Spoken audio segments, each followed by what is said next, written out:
What is going on, people? It is Saturday night and next podcast is live. Guys, I had to work today. As usual, it's a usual Saturday thing, but with me being sick like all week previously and stuff like that, I could not wait to go live tonight for you guys in the chat. Talk to these panel members, talk about the gaming news, because guys, a lot of stuff has come out recently. DLCs to games, new games have come out. Information when it comes to people who are higher up in the gaming industry for certain platforms that now they don't have a job.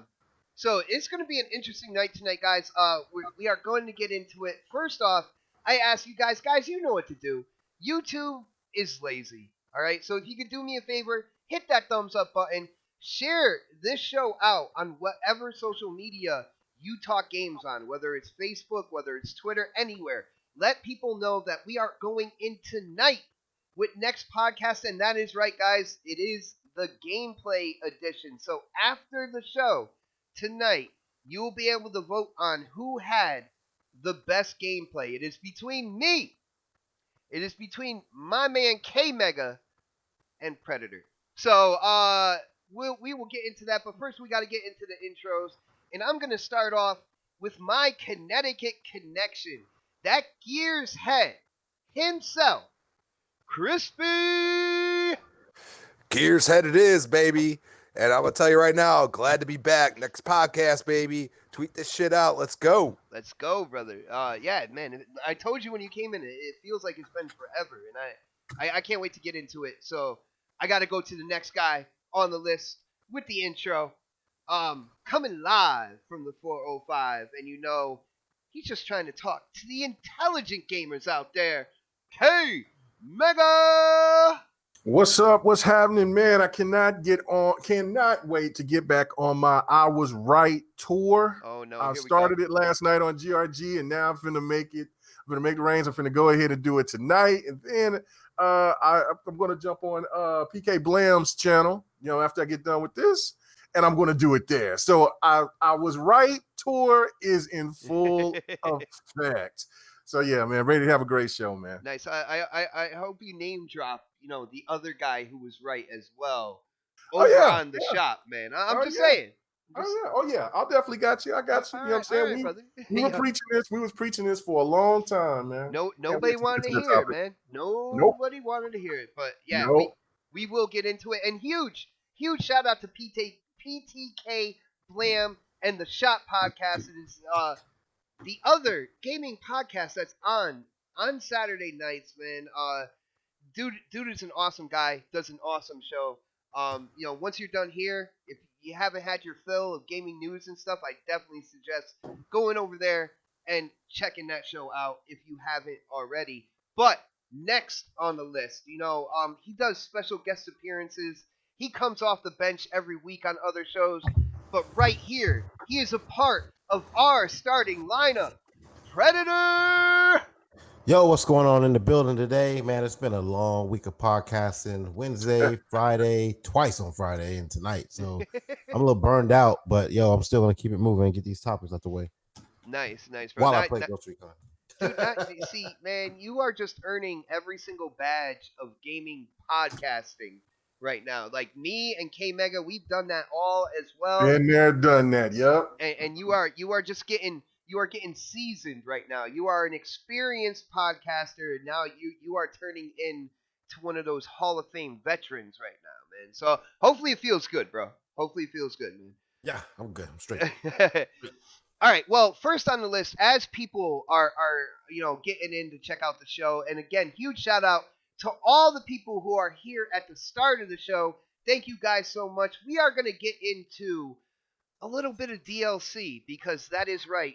Destiny 2 Shadowkeep has come out, and it came out along with the free-to-play version of Destiny 2 Year 1, which is the original Destiny 2 game, Curse of Osiris DLC, and Warmind DLC, all rolled together in something called New Light. So it's free to play. You can download it on whatever platform you game on, whether it's Xbox, PlayStation, or PC, and you can get into all that content. But that released the same day as the DLC did, and as well as cross save. So let me go to K Mega first. K Mega, have you gotten in?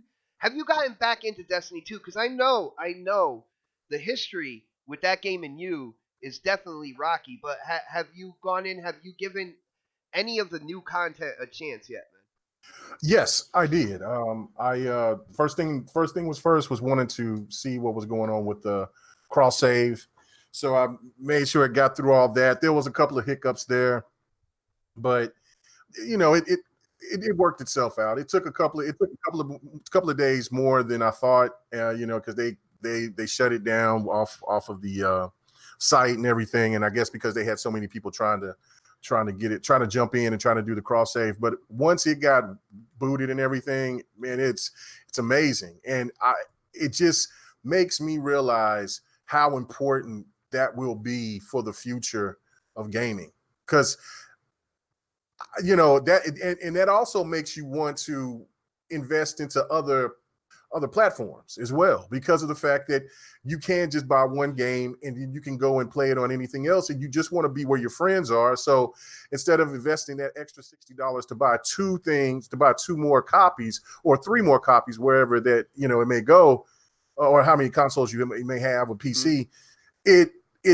kind of alleviates that and makes you want to concentrate more on wanting to get just wanting to get another console or something of that nature. So I love that aspect to it. And so as to actually just playing the game, because I promised that I was going to give it another shot, it looked good. It was fun, and look, the shooting mechanics is absolutely fantastic. That's never been a problem or issue.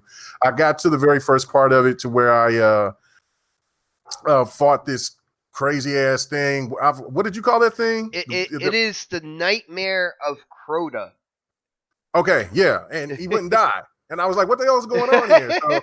So, and it had the little creepy vibe to it and everything.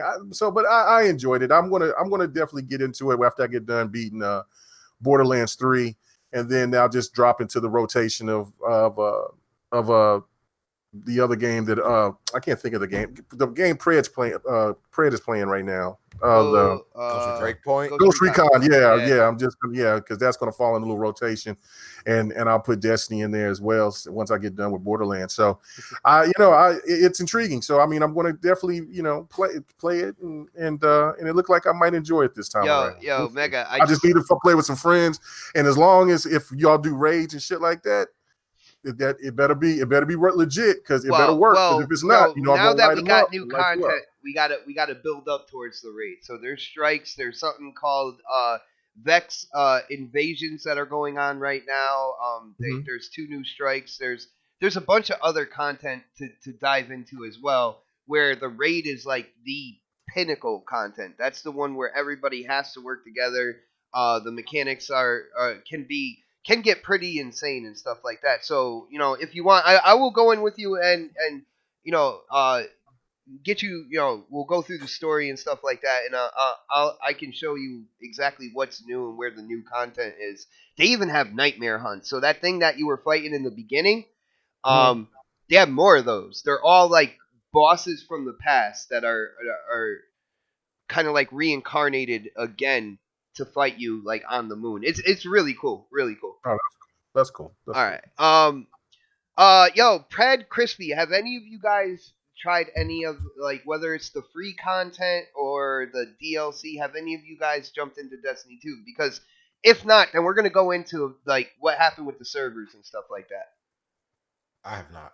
Okay, Crispy.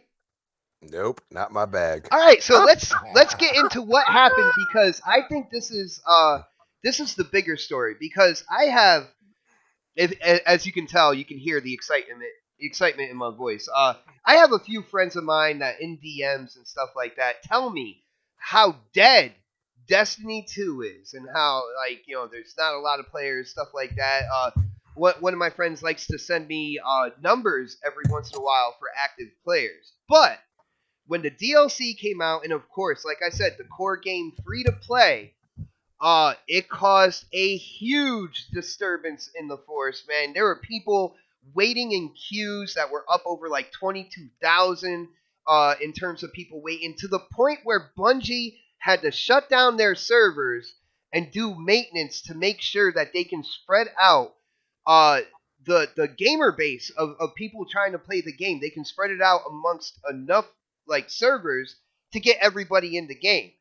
So you know me, I was kind of like smirking to myself. I was at work, I wasn't on the game, but I was smirking to myself, man. First off, I was concerned that like it better be ready by the time I get home.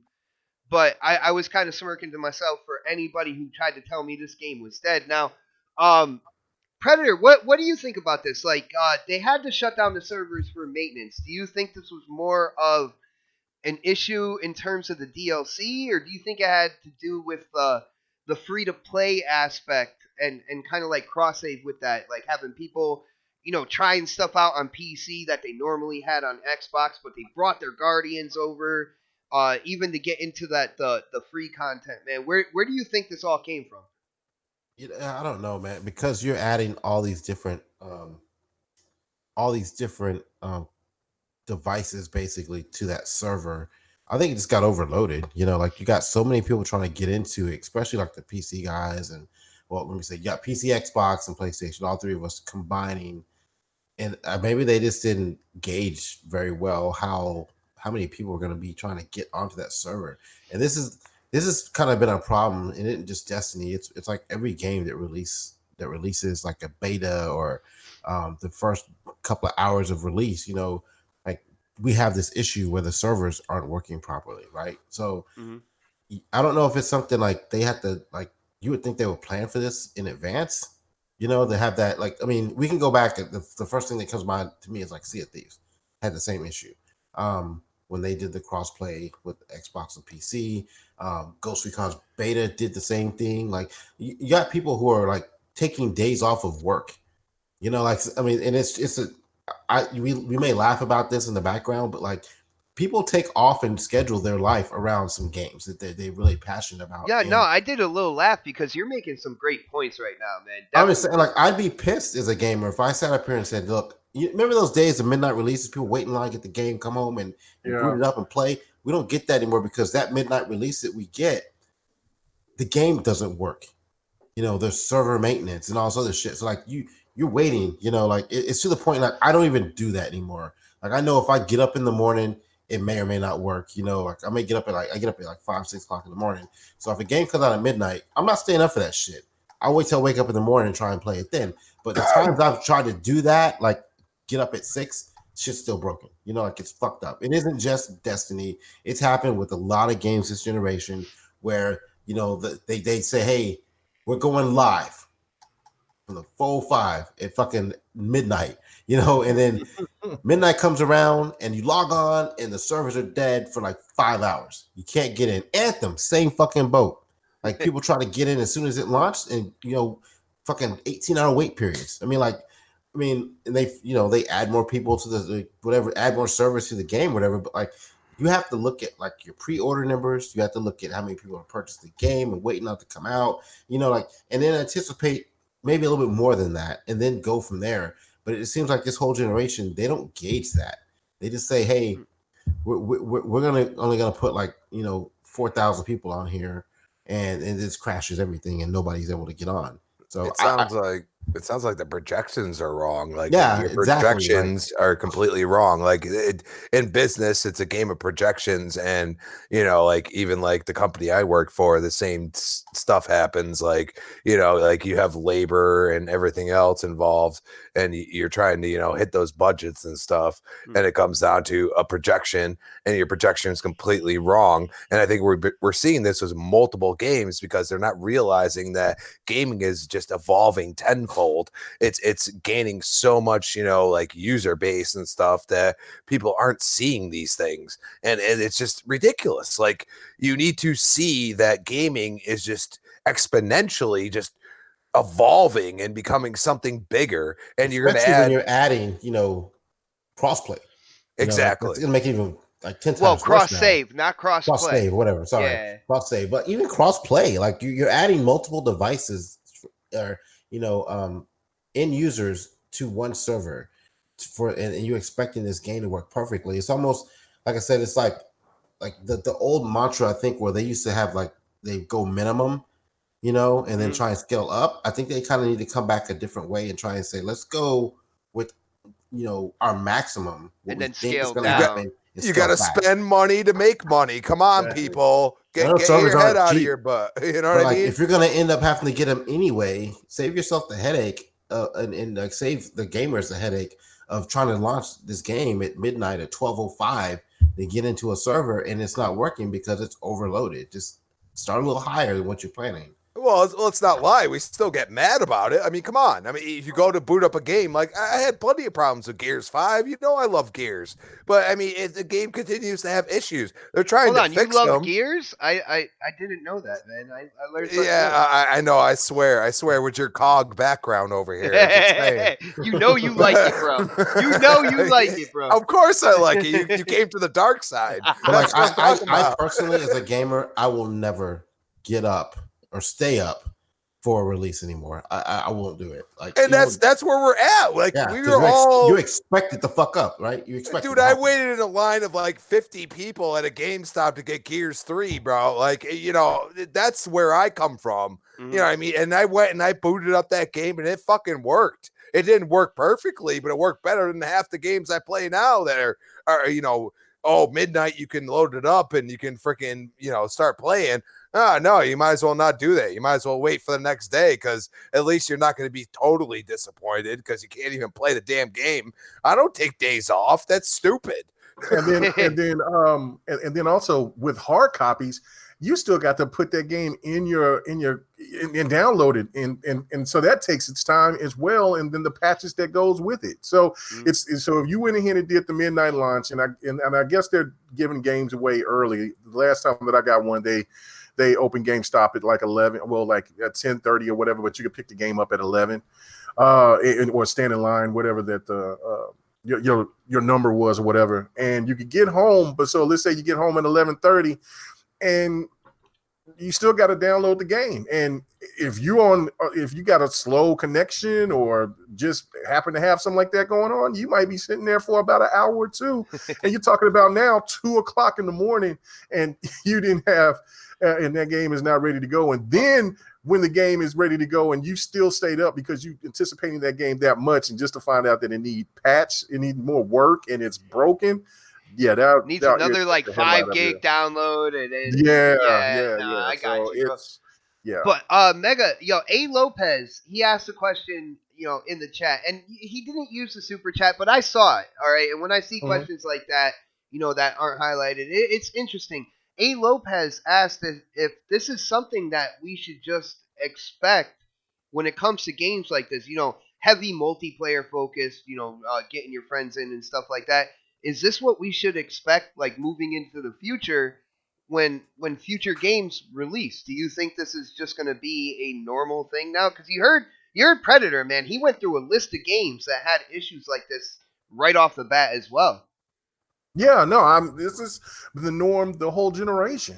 I mean, I think this is the only way that we're going to see things. I don't think, and even though you would expect these guys to have everything I know you were mad about it. I was in the DM with you, and you were mad about it. You're like, what the hell's going on, bot? Right. Like yeah. I'm the one that has to push the button to make it go live or something, man. So, yeah, no, but it was just one of the things where you're kind of like, it's people want games to be bigger and better, and the question the answer to the question is basically, yeah, you got to get used to this, because like I said, like I was getting ready to say, I don't know why I'm so tongue tied. I'm probably is around that time I need to get my brother. We're not used to it. It's been like 2 weeks, man. I know, but really,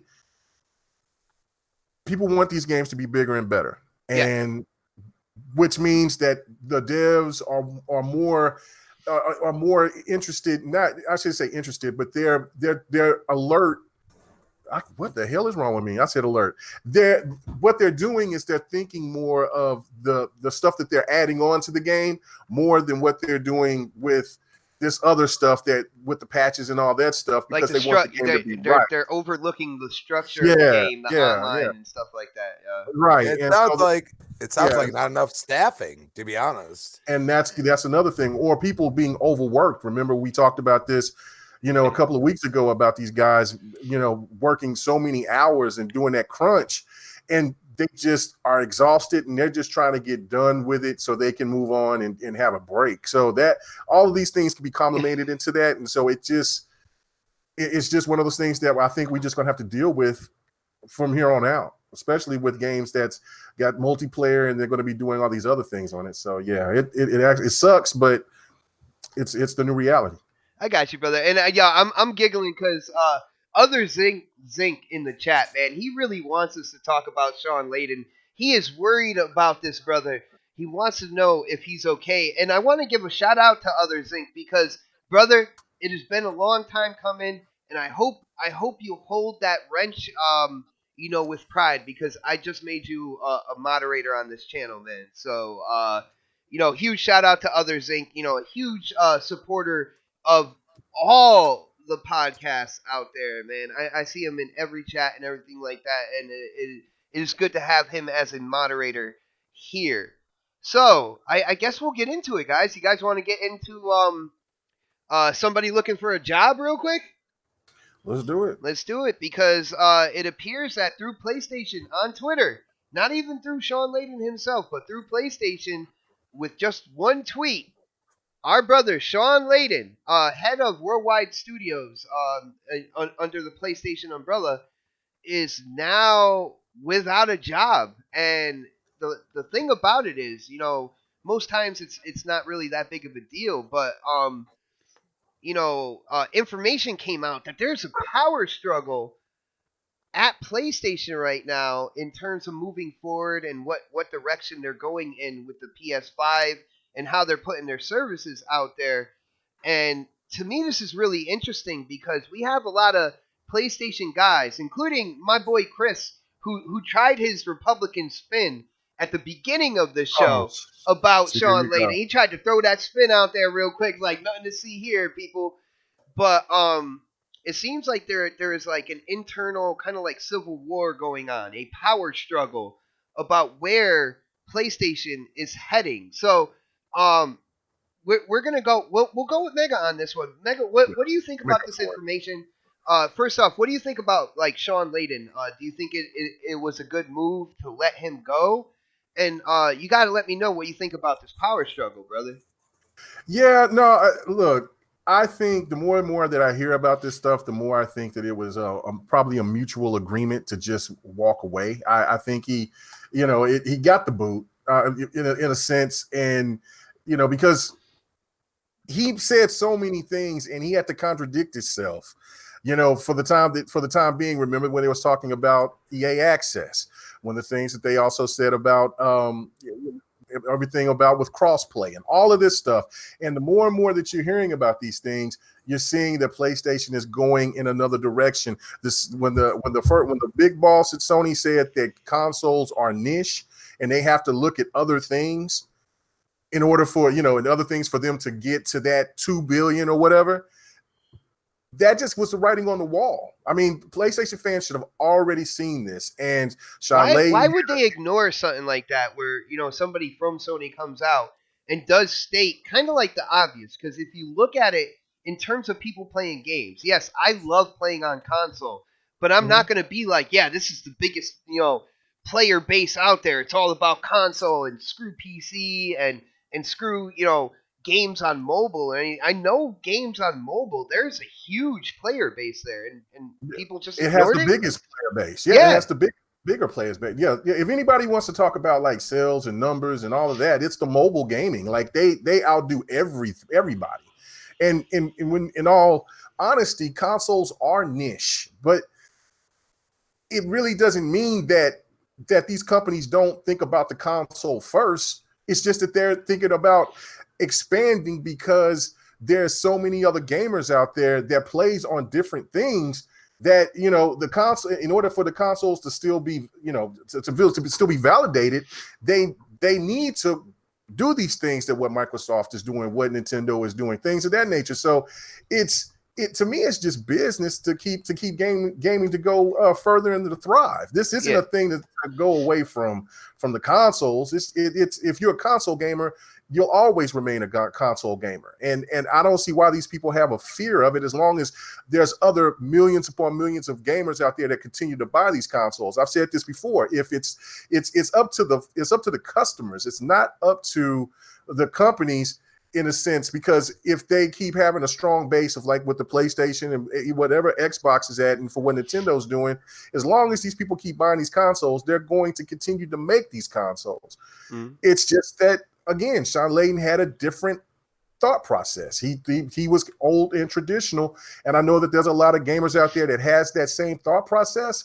But as you've seen with Shawn Layden, and Andrew House and a whole bunch of other people that left Sony, and just with Xbox, remember with the direction of where Xbox was going, and then how Don Matrick and other people at Microsoft left at Xbox and kind of left Xbox. Don Matrick got kicked the out, man. Hey, man, he sit there and made the worst presser ever and said I was out. He got, you know what I'm saying, I was out. I don't care. I'll say whatever the fuck I want to say. But that's the thing right there, is that I don't think gamers should be worrying about it too much, or when you're looking at it from the overall picture, as long as you care about buying, as long as the gamers keep wanting to buy consoles. But that this time is over. Shawn Layden and the old guard of how they thought of how gaming is supposed to be, it's changed. So hold on. So are you in the Jim Ryan boat? Is that the boat you're riding with now, man? You're not upset about Layden getting knocked off?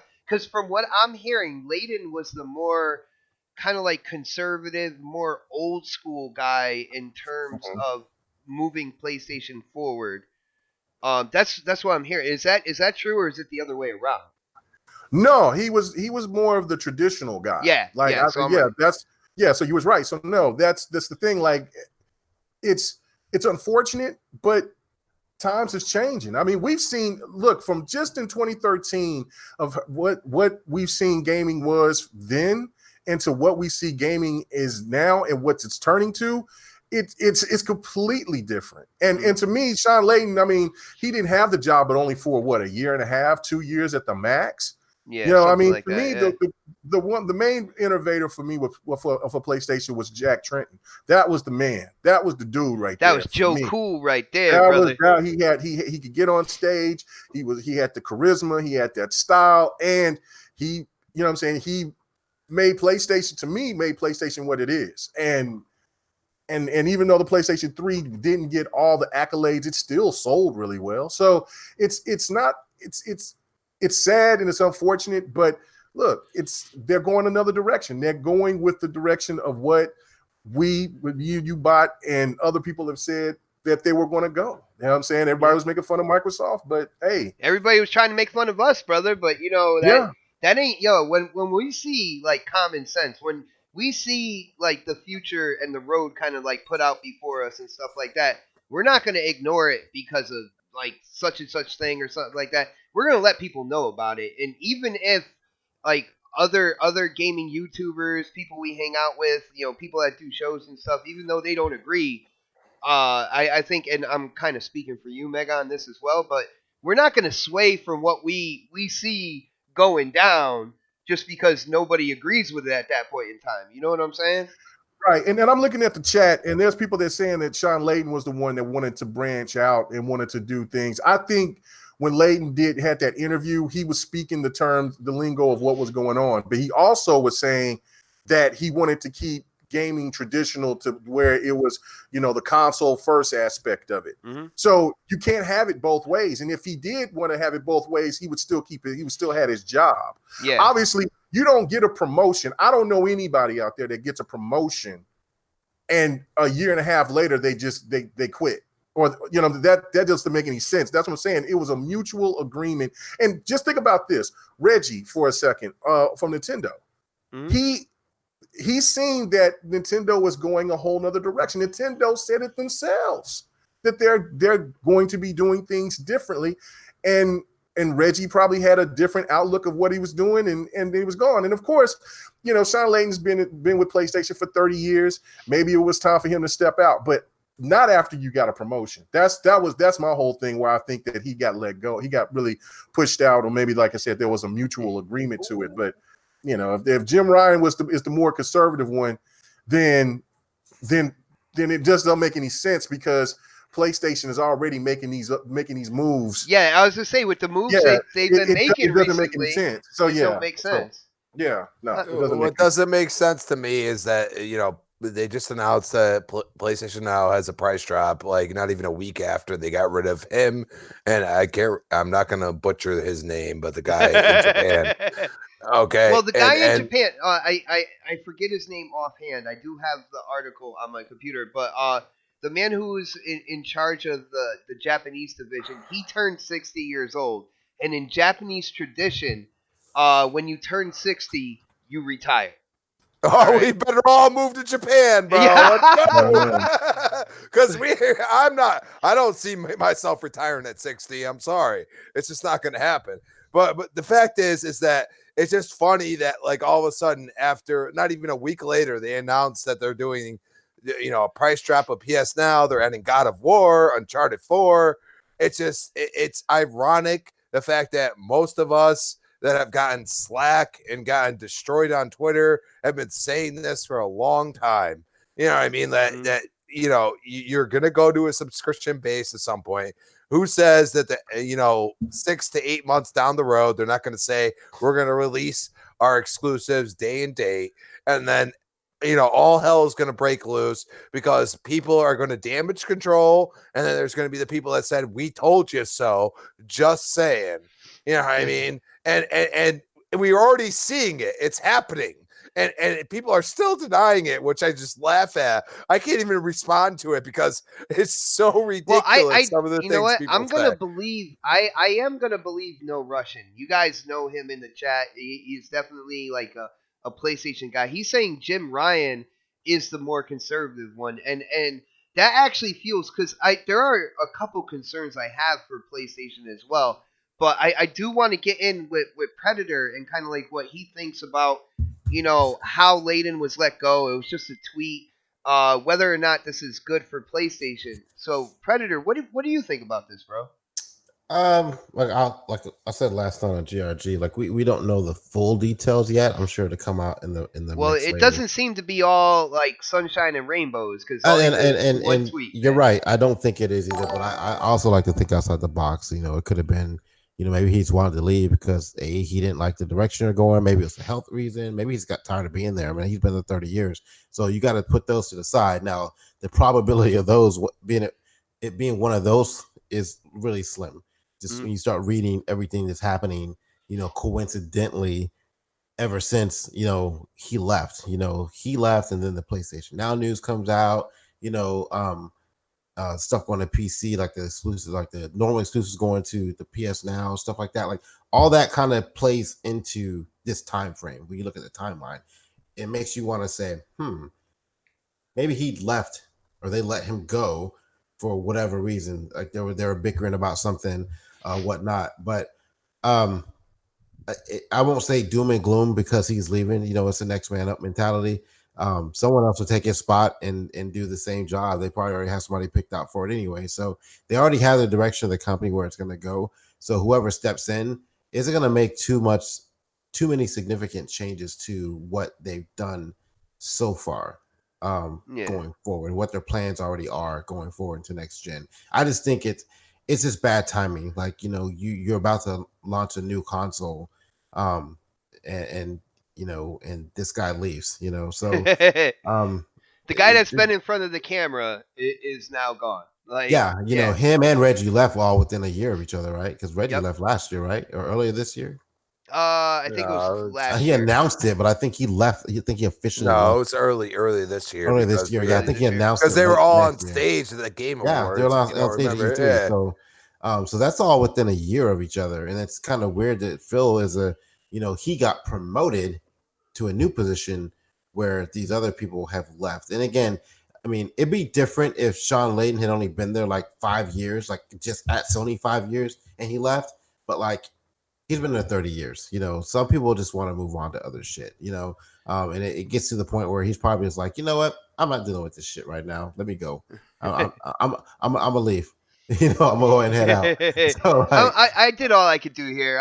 yeah, like I'm what else, bounced. what else is he gonna accomplish? And so I look at it from that perspective. I still think there were some issues going on there behind the scenes that we don't know about. We may I never think know there about. still is, to be really honest with you. But Well, yo, it ain't for him because he's gone. no, he's good, man. He's sipping some fancy drink somewhere and enjoying himself. But huge shout out to the moderator of the year, UK Dazzers, hitting up that super chat. He said, "Vape police in the house. I'm coming for UK Mega. LMFAO. Mortal Kombat 11 Fanny." Now, one thing I gotta say about Daz is I didn't have a chance. I didn't want to interrupt you guys.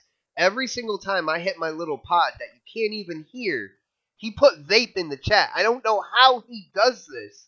I don't know if there's a camera over here or what, but every time he knows when I'm taking a vape, man. But huge shout out, He's watching you, bot. That's huge, what he's doing. huge shout out to Daz. And obviously when it comes to PlayStation, they are expanding. They are expanding beyond console. They came out with certain news that we are going to talk about. I do have some concerns, some viable concerns when it comes to the PlayStation 5 because within all this kind of like inside turmoil, a third party developer that's really close to Sony has come out and stated that third party is not getting the information about the console to where they can develop their games properly for it. And it's coming out in 2020. Now, I know a lot of people out there, you guys talk about, exclusives and everything like that, but let's be honest here. Look at the top 10 games that are being played on each platform. All right? It is dominated by the multi-plat or third-party games. So, I have concern with this because they're trying to be super secretive. They're trying to not let out any leaks, but also within this turmoil, they're not giving the third-party developers the information that they need to build the quality multi-plat games for the next series of hardware coming out. Now, Pred, what do you think about that information, bro? Is that something that you would be concerned about? I think they're just trying to keep it, keep their cards close to themselves, so nothing gets leaked out. I think that's what the bigger issue is, or maybe this thing isn't as far along as we'd like to think it is. I don't know. I mean, we're looking at a year away, man. That's not a long time when you're I mean, looking at look at that little like the Covenant dropship image that we got like a couple of weeks ago. Like we don't know if that's real or not, but like stuff like that is why they try to keep things under wraps because they don't want that information to leak out. Because like if you give it to a dev, you give a dev kit out to somebody, they're gonna start talking about the specs and what they're aiming at, right? And then that's gonna tip off Microsoft, right? And what they're gonna put in their console, and they may have something under the hood under the PlayStation 5 that Microsoft hasn't even thought about, or it might just be more powerful. Who knows? Like, but this whole power narrative that we started with, this is where the war is going right now. So like, you can't tip your hat to the competition. So they're probably not going to send them shit for now. I mean, they're just going to keep working. But what you're doing this on has PC. been unprecedented throughout like the lifespan of consoles. From what this third party developer, he was saying, he's like usually at this point in time within development, there's a certain amount of information that third party gets, so this way they can build their games properly for that system. Are you telling me you're not concerned at all that they're not sharing this information when it comes down to it? Let's be real. A lot of people, the multi-plat games is where most people spend their time on these platforms, man. I mean, I'm sure they probably give them some information, just not everything that they want. Hey, work towards this, and that's probably the baseline for them right now. Like, this is what we're thinking about doing with our console. Work towards this, and that's all the information they have. So that's what they got to work with. I mean, just because he's not getting it when he wants it, this specific person you're talking about, doesn't mean maybe they didn't give it to him because they gave it to other people. I don't know. Like, I'm not there behind the scenes. Maybe he's just the asshole on the outside. they're just like, yeah, we're not, we don't care about them. Real quick, we'll give the information out there. Oh no, we're good. Oh damn, that would be cold blooded right there, brother. That would be cold blooded. I don't know, Crispy. You heard what I was saying about the multi-plat developers. He came out. Of course, he came out because the gaming site, the gaming news site, said they would keep him anonymous. He said he's really close to Sony. He is third party though, part of a third party team, multi-plat team. But do you have any concerns? They're not getting the information, the specs that they need to build a quality game, a quality multi-plat game for the next PlayStation. Are you concerned about that, brother? Of course. Thank we've you. seen it before. We've seen it before. I bought a Saturn, okay? Oh, And, damn! and You brought I've said there. it. Ooh. I've said this, and a lot of people there's plenty of people that are in the chat that have never experienced what I experienced. But I used to walk into Blockbuster when it was relevant, when they actually, weren't closing down or nothing. And I would go, and it would be one quarter of the aisle would be Sega Saturn, and then the entire rest would be PlayStation. And I've always been a Sega guy. And I said, at some point when I'm sitting there looking at all these games, and I'm like, what am I going to play? What is next for me? And I can't find that. I eventually went to PlayStation. And that's the point. Like, you could sit here and say they have the greatest exclusives in the world, but there are people like me who care about the multiplayer more, which Sony hasn't shown anything to me.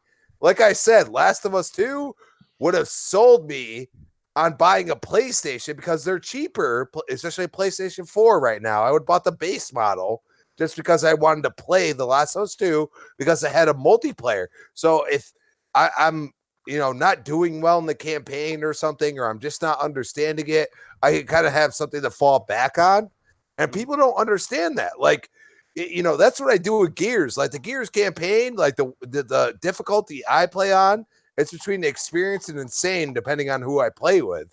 And it's extremely difficult, and it pisses me off. You know what I mean? If you play Gears with my brother Crap, you would be on the easiest mode. That's all I'm saying. And then I would be carrying him through it. So let's just put it that way.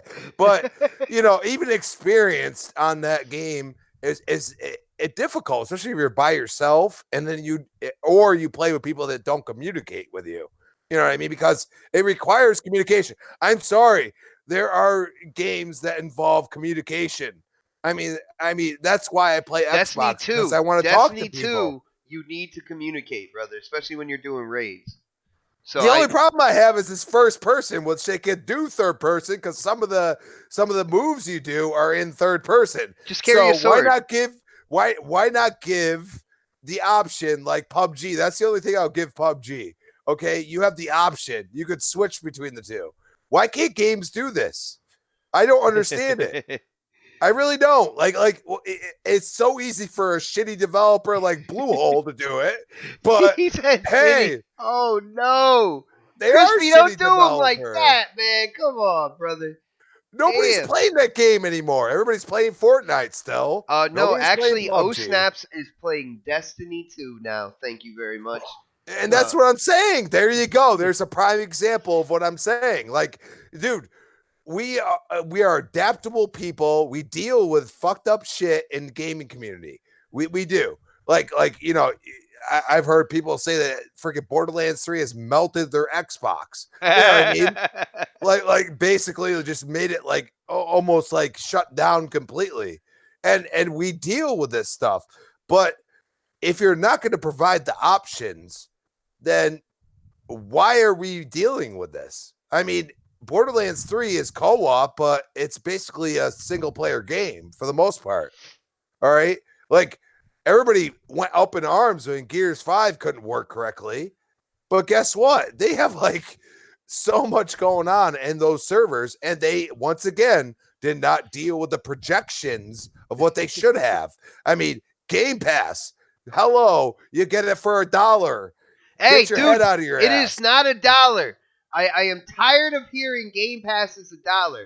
Guys, Game Pass is $10 a month. Ultimate Game Pass is $15 a month. With Ultimate Game Pass, you get Game Pass for console, you get Game Pass for PC, and you get your Xbox Live Gold membership. But go ahead, Crispy. I'm just Well, saying. here's the facts, dude.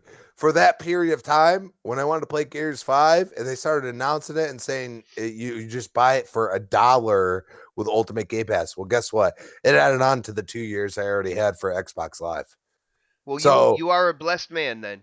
That's what happened, dude. well, I'm You are a just blessed saying. man. I mean, that's a pretty good deal. I'm sorry, like it just added on to my Xbox Live, so now I have it for 2 years just because I freaking did it once, and I paid $1. I mean, come on, All that's right. pretty smart. Well, Crispy, we got to get back on track, man. We got to get back on track. So I am gonna go to Mega. Yo, Mega, you heard what I said.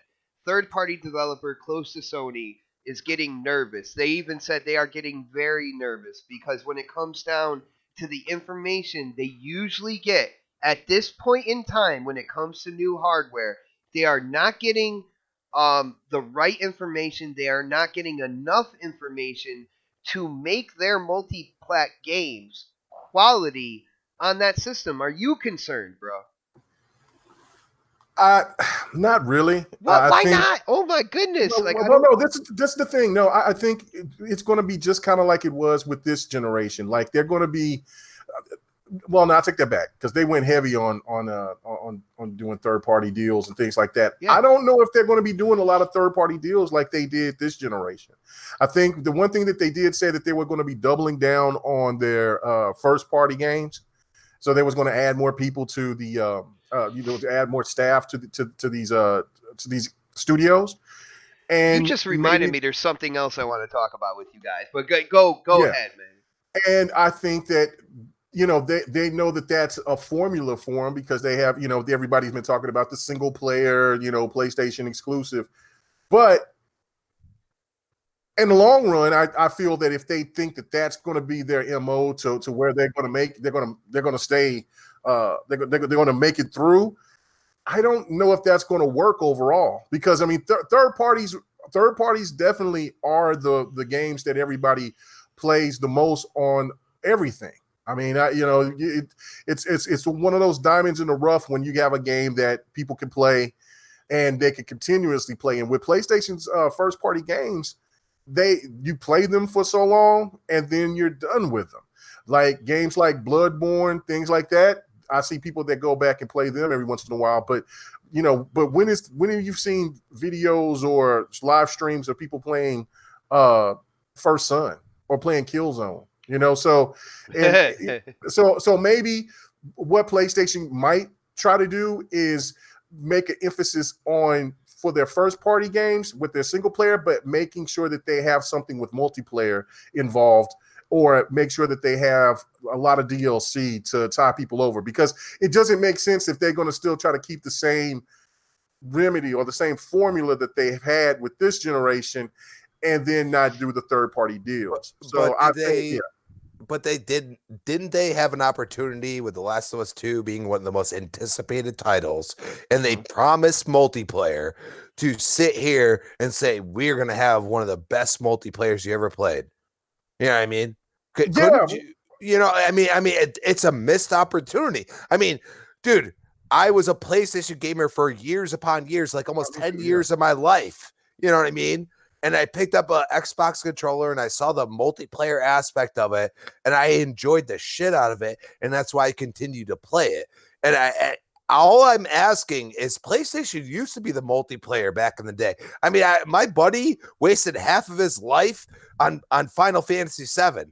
I mean, I'm not even playing. Like he would literally not talk to anyone. He would ignore my calls, everything, because he was because it would constantly be updating. You know what I mean? And it would constantly be updating leaderboards or whatever else.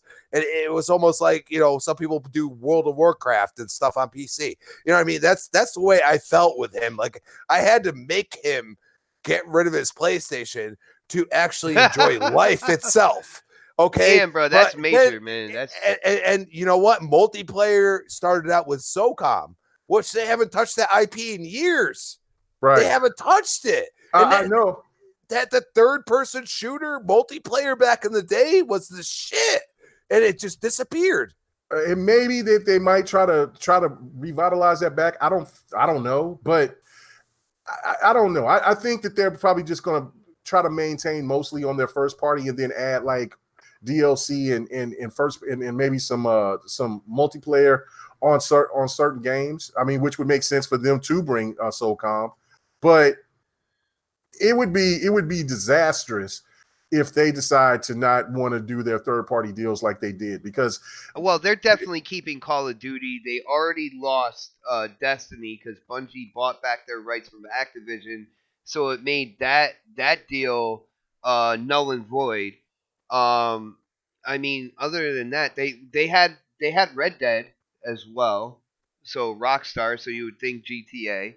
They Mhm. definitely they've invested on third party, and like I said before, I'm looking at this as a gamer. All right, and I'm looking at this and I'm trying to be as like level-headed about it as possible. I mean, most of the gaming experiences that are on the platform, when you look at it as a whole, are multi-plat third-party experiences. So I am a little concerned about what's going on into the future with PlayStation 5, because they're going to have so many games in their first-party launch lineup, but the third party is what fills everything out. Right. No, I mean, third party is king, man. I mean, everybody keeps talking about first party, blah, blah, blah. It's really all about the third party. I mean, third party is what is why people buy consoles. I understand people say that exclusives, that makes them go that only thing for me, what exclusives gives the identity of those consoles. Yeah, the personality, man. Yeah, it gives the personality to them. But when it comes overall, like when people buy a PlayStation, if they still have the rights to GTA 6, people are going to buy the PlayStation because of GTA 6. It's going to be the added stuff when they have a God of War 2 or Horizon Zero Dawn. And I mean, not saying that those are not console sellers, but those games are not going to sell like Grand Theft Auto will. Well, or according to Sony's blueprint, and yes, I know that Sean Layden came out and said that they are going to focus on more multiplayer experiences moving into the future. But let's be real, Sean Layden is now gone. All right, and when it comes down to it, he was talking about multiplats. That's he was talking about multiplats. But also, he did say as well that they were going to be doubling down on their studios by adding more people. And so I don't know, man. Like it PlayStation to me is going through, and I've said this on this podcast and others before. They might have a situation that what Xbox had this generation with the turnover in with who's going to be in charge, who's the one that's going to make all the decisions, things like that.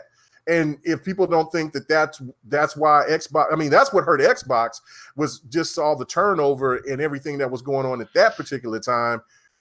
Why people don't think that this situation is kind of weird for when you got a new console dropping.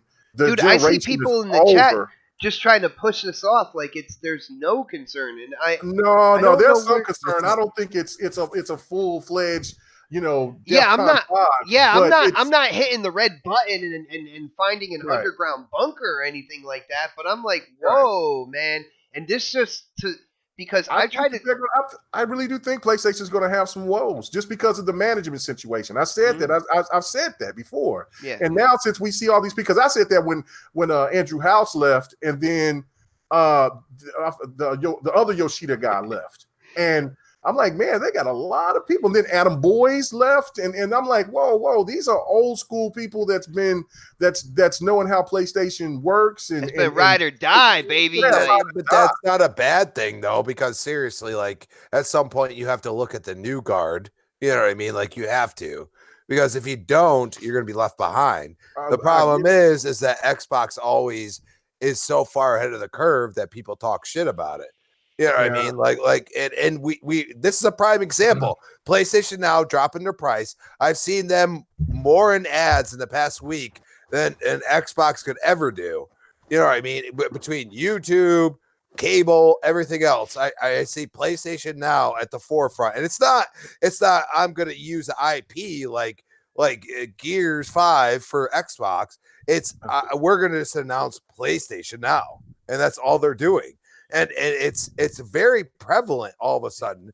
And it means that somebody new is in there Now, maybe everybody thinks Jack Ryan's old school, but apparently he's not, or they're using this hiatus period between Sean Layden leaving and Jack, him taking to get over. some foundation in there in a new direction. You know what I mean?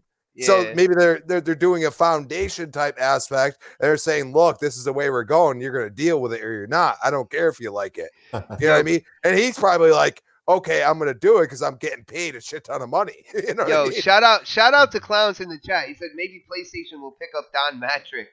Dude, I've heard that so many times, like the last few days on Twitter. Don Matrick is somewhere in Canada, hid somewhere from what I've heard. he got his money and he left, so he probably don't want to ever. You sounded like it was the South Park Canada. That's what you sounded like. I don't know, man, but playing Canada. Gone, man. Yeah. But look, there's something to be said when you have all this turnover. And that to me, it's just what we've seen with Xbox. I mean, why you know what I'm saying? I don't see this has not been like this was 10 years ago. This was just 5 years ago.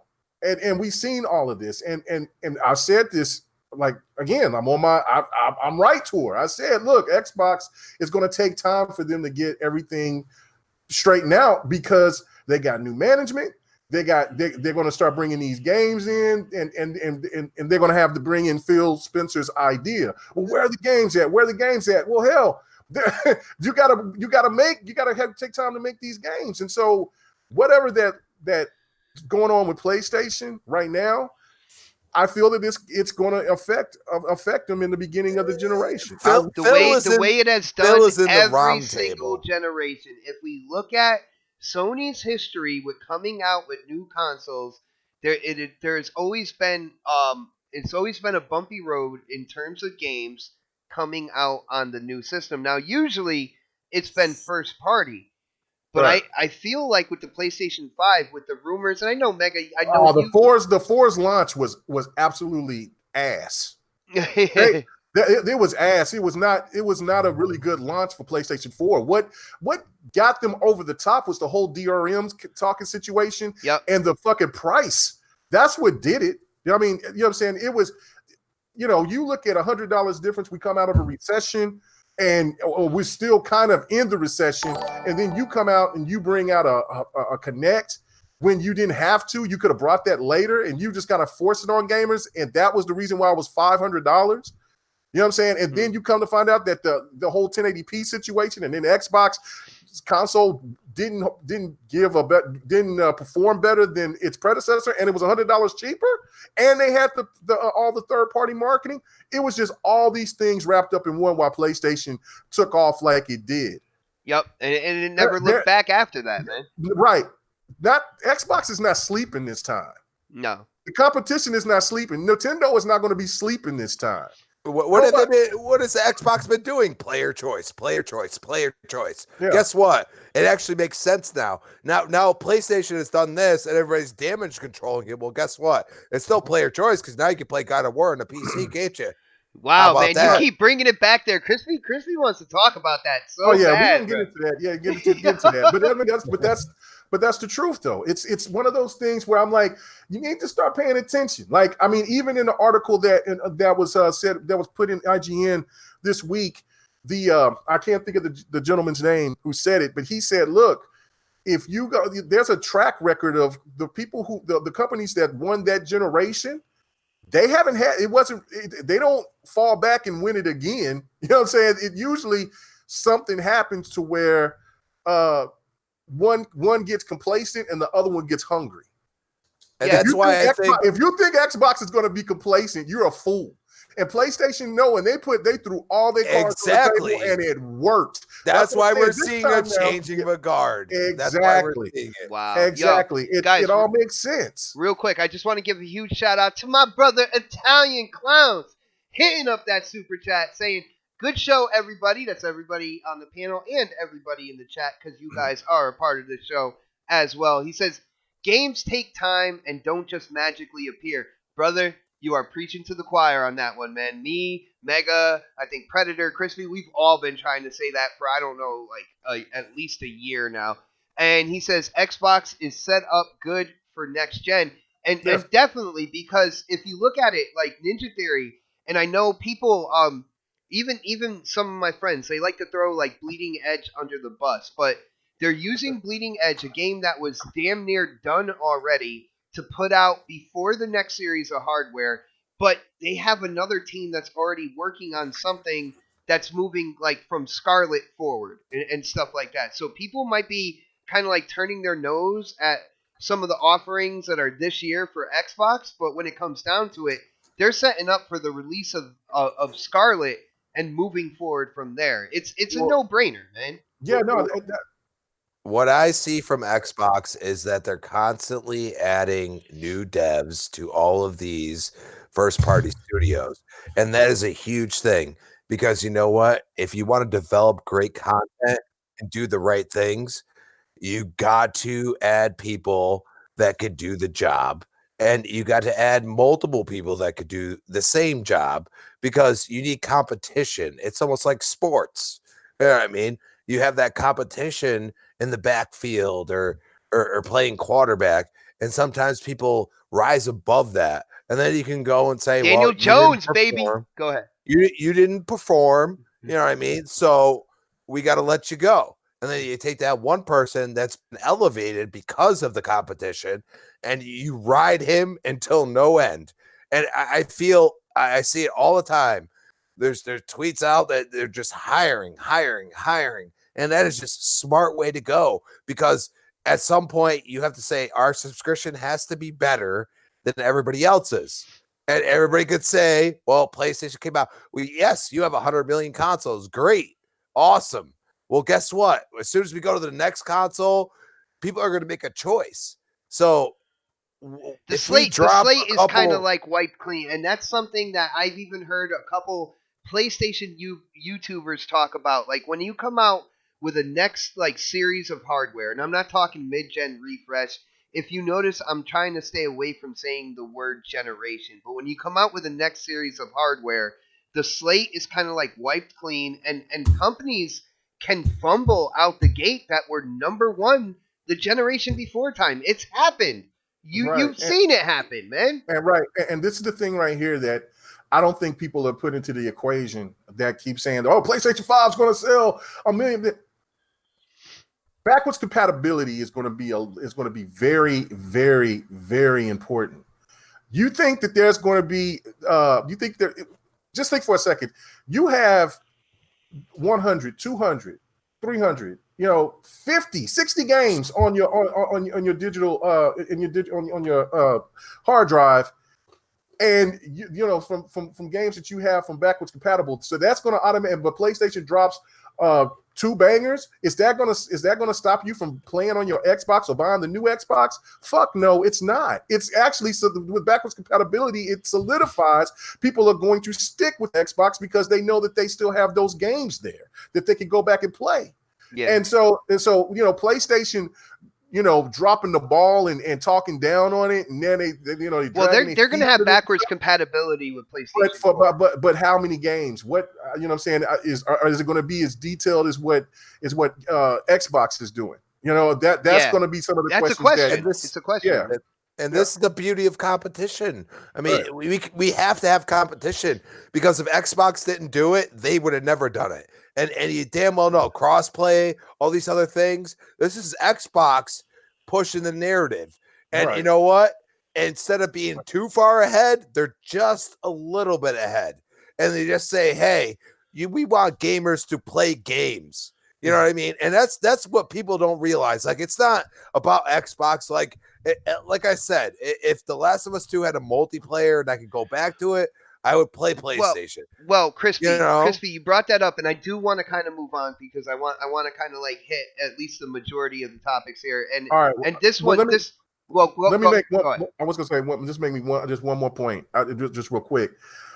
Just look at the people.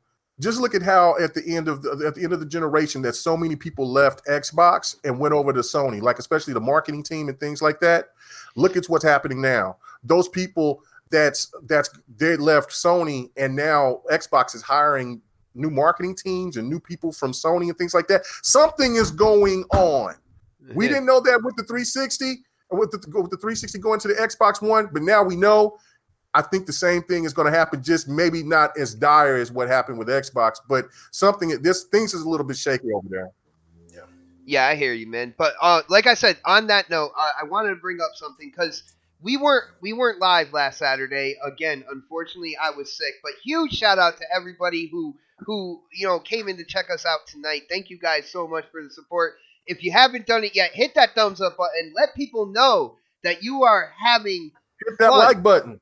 Yeah, hit the thumbs up. Let's let people know we're entertaining you guys, man. But on that note, we never talked about The Last of Us part 2 and how Naughty Dog came out and they said that they talked about multiplayer a year ago. But now they're getting closer to the release of the game. It seems that there is no multiplayer in the sequel to The Last of Us, which there was a multiplayer element in the original game. But they came out with a statement and they said, we know, a lot of people, love the multiplayer aspect. We're excited to show you, what we have planned in terms of factions, but it's not going to be with The Last of Us Part 2. So it caused a lot of people to think, and when, people started thinking, they're like, oh, they're going to do like a spin-off, a separate multiplayer game. And I sat back and I thought to myself, and I'm like, if they ever did that with something like Halo with me, I'd be upset about that because even if the spin-off game is a $30 title, that's an extra $30 for something that I normally have grouped together into one package. But again, I see people trying to defend um, the fact that The Last of Us Part 2 is not going to have that multiplayer element that so many people has told me is pretty much the best multiplayer on the PlayStation platform. So I'm going to go to Predator on this. Yo, Pred, what do you think about this? Like, are you thinking a spin-off multiplayer game that they're gonna sell separately because they said it's not going to be with the game The Last of Us Part 2? And is that okay with you, man? I mean, I would say like if the game never had it in the first place and they did this, I wouldn't be such a big deal. But the original had it, and now you're taking it away, and you're charging customers another $30 on top of it. Um, I can't really agree with that. To be honest with you, I think that they should have just included it, or I mean, it just seemed like almost like what was it, maybe 6 months ago they had just discussed it. They were gonna have multiplayer, and then they bring it out and pull it out again. Not comparing apples to oranges here, but had that been Microsoft doing something like that, people will be up in an uproar right now about something like that, no matter what game it was. So for them to Well, do this on this there's a title, couple people in an uproar in the chat right now that I brought this up. But go ahead, brother. but I mean, it's like they their messaging is really fucked up on that. They should have just said it in the beginning and not kind of tease people. Maybe it's something they changed at the end. I mean, they couldn't. I mean, the game's already on 2 fucking discs. I mean, how much bigger is this game gonna get? So maybe I mean they probably pulled it out for a reason. And here's a wild thought. Maybe they do it because they want to do microtransactions, like everyone Games else as is a doing. service, baby. Maybe it's free to play and you got to do microtransactions. I don't know. They have something planned with this game, the multiplayer part of it, that's probably not going to align with what most PlayStation gamers are used to. Just I'm gonna put that out there like that. That's Yeah, my and prediction. yo, shout out to my boy Enrique from Basement Radio Arcade Podcast. If you guys haven't checked out that show, you definitely need to check that out. My brother Enrique, he's like, none of us know why they dropped multiplayer, and I know that, brother. None of us know why they dropped it, but when they came out and said that they do have plans for it, it's just not with the game, The Last of Us Part 2. It makes you scratch your head. It makes you wonder. I mean, they should be more transparent on what's going on with that, since, like, from what I see from the PlayStation community, this is not a Tomb Raider type affair. You didn't see people just absolutely touting, like, Tomb Raider's multiplayer. So this way, when they took it out, it was a big, like, oh my goodness, what the hell are they doing?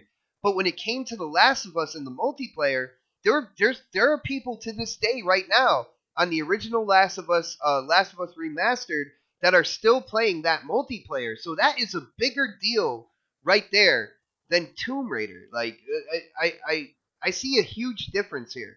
And I'm just wondering why people aren't kind of like standing up a little bit more. Why can't they come out with an exclusive that has a good multiplayer? That's my problem. Like, I get people. Well, they said The Last of Us I Part get 1 had people a quality say multiplayer. I man. get people say the single player is amazing, and I understand that. I do. But I'm the type of person that jumps between things. You understand what I'm saying? Uh-huh. So, like, am I going to boot up an Xbox or a PlayStation? Well, here's what it comes down to. Okay? Games piss me off when I play single player. Okay? And eventually I say, you know what? I still love the game. Let me jump to multiplayer for a little bit. Let me just, own some people, have some fun. You know what I mean? And then jump back in. And if you can't do that as as a multi, or I should say $1 billion, not multi-billion dollar, but it's a big company, and you are striving to make great exclusives.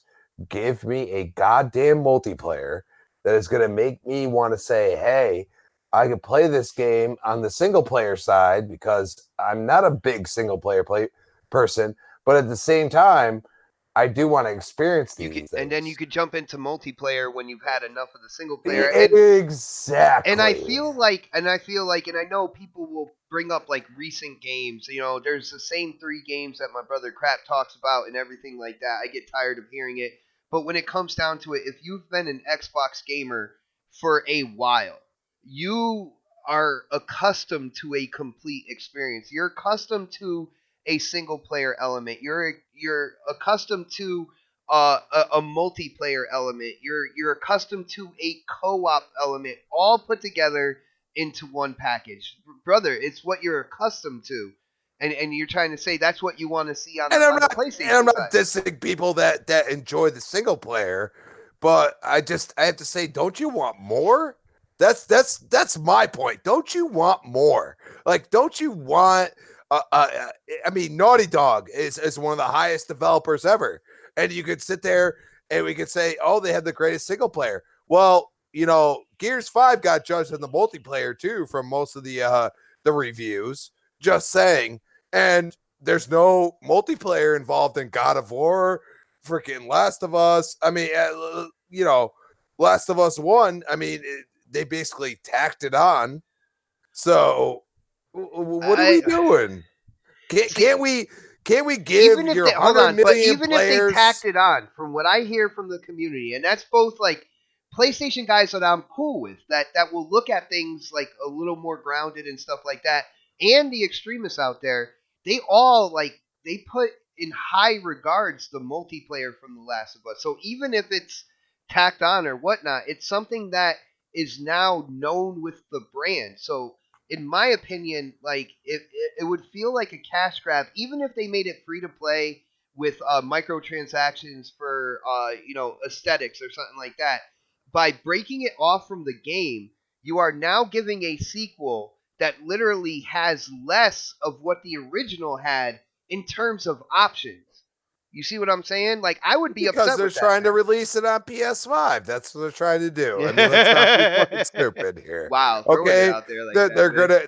They're gonna do that. They're gonna do that. Sony. The one problem with Sony is because they don't make enough money. Damn, Okay, Christopher says he thinks people got spoiled. Throughout their entire Sony brand, they don't make enough money, so they're going to go do a cash grab, as I like to call it. It's a cash grab. Okay, That's what I'm saying. You want to play the multiplayer, you buy a PS5, because if Ghost of Tsushima is what you're going to sell me on a console, I'm good with that. Thanks. I got you, man. Let's get K Mega into this conversation. He's been a little quiet. He might be drifting off into like Tekken Dreamland over there. So no, I'm playing Borderlands 3. But I'm paying attention now. I'm watching some awesome gameplay from Pred of that same game. That's incredible. K Mega, what do you think about this, man? You know, I know you've been an Xbox gamer for a long time. I stick by my guns when it comes to it. If you've been an Xbox gamer for a long time, you are accustomed to the complete experience, the single player, multiplayer, co-op. Like, that's what Xbox has put out like throughout the years. Now, you look at a game like The Last of Us and The Last of Us Part 2. Last of Us 1, I know you've been there, man. You've Yeah. heard the Sony faithful talking about how great that multiplayer is. Yes. Wouldn't Yes. you expect that to be in the sequel then, and not Absolutely. not spun off to create a separate game or something like that, man? Wouldn't you be upset? Absolutely. Yeah, I'll be upset. And you know what? I believe for the very first time this generation, we actually seen some pushback from the Sony fan base. There definitely was some out there, man. Yo, shout out. It was guys, a lot. man. It wasn't some. It was pretty. It was out there, and it was noticeable. And even some of the diehard PlayStation fans out there was scrutinizing. It's like, this is garbage. What the hell is going on? And that was the main point that I said on GRG, was like, you got a 2-disc game. You couldn't add no multiplayer into it. I can understand. You can make the story huge. You can make the story as big as Assassin's Creed Odyssey, but that still don't mean shit, because you still had something that people enjoyed and you took it away. Now it's just like what Homeboy just said. This is a cash grab. I said, look, if this multiplayer is not going to be free and a thank you added with the PlayStation 5, people should be mad as fuck. Let's just put it out there. Let's just be real with it. Because if you go out, and I don't care how big and how bad and special that the multiplayer is or is going to be, because it's now kind of been leaked out that the devs kind of had to force themselves to say, oh yeah, this was going to be a surprise, but we're bringing it a little bit later. Man, is it going to be a DLC? Yeah, is it going to be something like that? You know what I mean? Well, they said it's not. But see, if you look at the wording, Fred said it too, and this is something that I said as well. Is like, look, okay, let's say that they do add it for free. Best fucking believe they're going to get their money out of it some kind of way. And what do you think that's going to be? Microtransactions. Yeah. And if they just go out and they just charge you a $30, that shit right there is disgusting. It's just disgusting. I think they'll do both, man. I think they'll do $30 and Sony ain't that stupid. They can't be that damn dumb.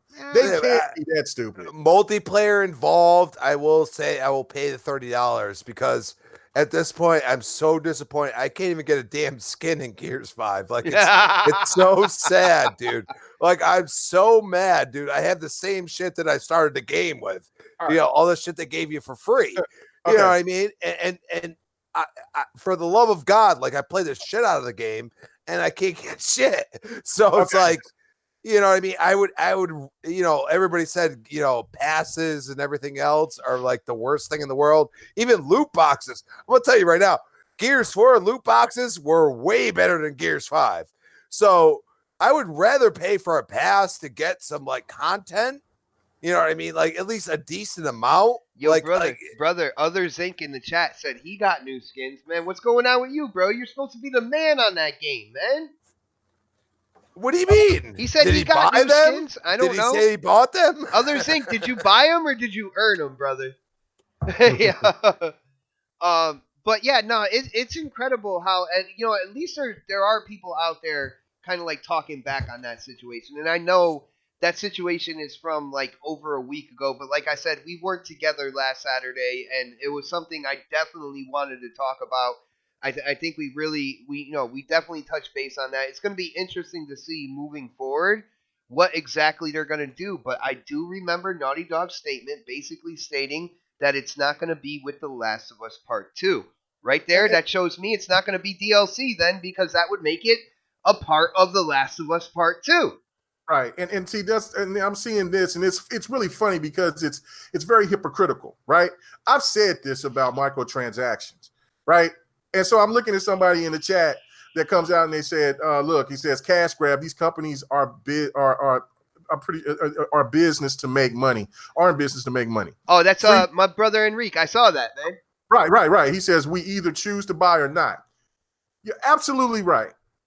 But when you know what I'm saying, and it wasn't you personally, but when I said that about with Star Wars or with other games that have microtransactions or with the situation with 2K, oh, that's blasphemous. That's just wrong. So which one is it? Is it that that there's adults out there that can make the decisions for themselves if they want to pay for it or not? Or is it okay to just have the microtransaction or not to have microtransactions or any of these things at all? That's the thing that to me is like, when it comes to certain games or something or a product that they like, they want to defend it to the death instead of just being reasonable about it. Look, if you're going to have that same energy, then you should have that same energy when you see games with microtransactions and you just avoid them instead of you making videos bitching about them. That's my point about it. So that's why I feel that it's wrong. And if Xbox ever decided to do some dumb shit like that, and case in point, look what happened with Crackdown 3. They were first going to separate the multiplayer and the single player. What people, man, the fan base, huge backlash to that, man. Went crazy. Like, you bet not do no dumb shit like that. And then and they had a good reason to do that because they weren't ready for the multiplayer. And it's like I said, when they took too long, if you take too long on something, gamers got too many other games, especially in third party, to play that takes its place. Time and now what happened? And guess what happened to the Crackdown 3 multiplayer? It's dead. It's absolutely dead. You know what I'm saying? So the best thing to do is you should have. And I guess they couldn't delay Crackdown 3. That was just a bad situation all the way down. Even though I love the game, the story, and all that, and I did enjoy the multiplayer. I thought the multiplayer was fun, but nobody's playing it because they took too long to fix it, and then they was trying to do something else that the gamers didn't want. So why is it that this is a smart plan for Sony fans? I mean, why is this smart for any Sony fan to think that they should separate something that was already in the game that was beloved? It was a cult classic. Come on, man. And they're going to charge you for it one way or they're going to hit you across the head with it. And I better start seeing some outcry about that. I better. If not, then there's a lot of frauds out here, man. I just promise you on that. Damn, bro. And yo, shout out to Seth in the chat who he said that basically I want 90 million PlayStation owners to be upset about that. And he's like, sorry, bro. And it's not even about that. I look at it as if it were me. All right. And like I said before, I put Halo into that. Like, what would I do if they separated the multiplayer single player from Halo? And this has come up before on other shows I've been on. And I was like, no, I'm not having that. Like, they gave me a full game. All right. They gave me the single player and the multiplayer with the co-op in the campaign. And that's what I want moving forward. I don't want them shaving off options for sequels. I don't want them doing that, man. Let's not lie. We expect that. We expect a decent campaign and a decent multiplayer, right? Yeah, I mean, I do. That's on an Xbox side. You can say what you want, but they're exclusives. They bring out a decent campaign and a decent multiplayer. Even their freaking racing games, for the love of God. Yes. Okay. I could play Forza by myself if I want to. You know what I mean? Yo, Brian Baker said, "Shut that damn dog up." Yeah. Was that you, Mega, with that dog? No, my dog. My dog. That's my dog barking. Yeah. That was like a little peewee dog. That my dog. He's only 5 months old. All right. Well, Yeah. let's move forward because we're talking about multiplayer and stuff like that. PlayStation, their Crossplay, which has been in beta for a while, has now released to all developers who want to utilize it. And again, when it comes down to it, man, seeing the whole Xbox PlayStation thing, people fighting back and forth and stuff like that. I know there were points in time where PlayStation dudes were like, Sony doesn't need crossplay because they have 100 million consoles out there. There's enough people in multiplayer. Well, guess what? They decided they were going to do that. I'm gonna go to Predator on this one. Now, crossplay released to all devs to utilize. Now, my only question here is, I know Sony is good with PC, but you've seen throughout at least recent history within this generation, Sony seems a little reluctant to open up crossplay in terms of Xbox to PlayStation. So now, even though crossplay is open for devs to utilize, first I want to know what you think about that. But I also want to know if you think, because of the way that Sony has shown themselves to be when it comes to the Xbox and the PlayStation, do you think that there might be stipulations in there when it comes to the devs and where they're going to utilize crossplay and what platforms are going to be able to play with each other, man? Because that's something nobody's really talked about. So I think they kind of had to because they're using Azure servers. It was just the way to go at some point in time. So I'm really not surprised. I'm surprised it took as long as it did, but especially with everyone kind of asking for it and stuff anyway. And you have a couple other games. Someone's like liking all my achievements on my Xbox right now. Don't you love that, dude? You just blowing sit up there my and watch headset. it, like ding, ding, ding. And so, I think they kind of had to. I just want to see if people use it because there's a lot of tools out there that a lot of devs don't use, like using, I don't know, HDR. Like it sounds simple enough, but like some people just don't use it. Some people don't use the 4K 60 capability that even if they can upscale it to make it 4K. Okay. Like they don't do that sometimes. They don't use a full 60 frames. They don't use, so like I'm curious to see, especially with the multi-plats, how they do this going forward. Because isn't Call of Duty doing it right this year? So Yeah. Well, they got a year. They got a mode that they have for a year only on PlayStation. No. I'm not worried about that. Well, that's why I don't think they're caring about crossplay. You know what I'm saying? They're like, I'm just saying, like, I'm talking about the crossplay aspect of it. Like they're doing it, which is a huge game. So now you start getting other games like Madden, FIFA. You start bringing those in, seeing what's happening. And I don't know if something happened behind the scenes where they're like, look, dude, you're the only motherfuckers not on board with this. Fix your face. Maybe they kind of came at them that way, or maybe Sony just said, all right, let's just fucking do it. Like we're already using the fucking servers. Let's just go ahead and do this shit. And again, we're not at the table. I just think it was like the way things are flowing. It just made sense to go ahead and allow it. I want to see if people actually utilize it. You know what I'm saying?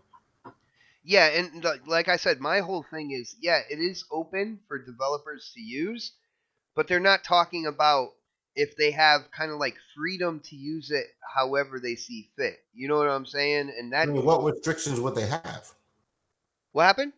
What restrictions would you think they would have, though? I think it'd be on a developer, like on a developer basis. Like you said, with Call of Duty, they're doing crossplay, and I feel like Sony would be like, well, we have a whole mode to us until the next Call of Duty comes out, so that's not a big deal.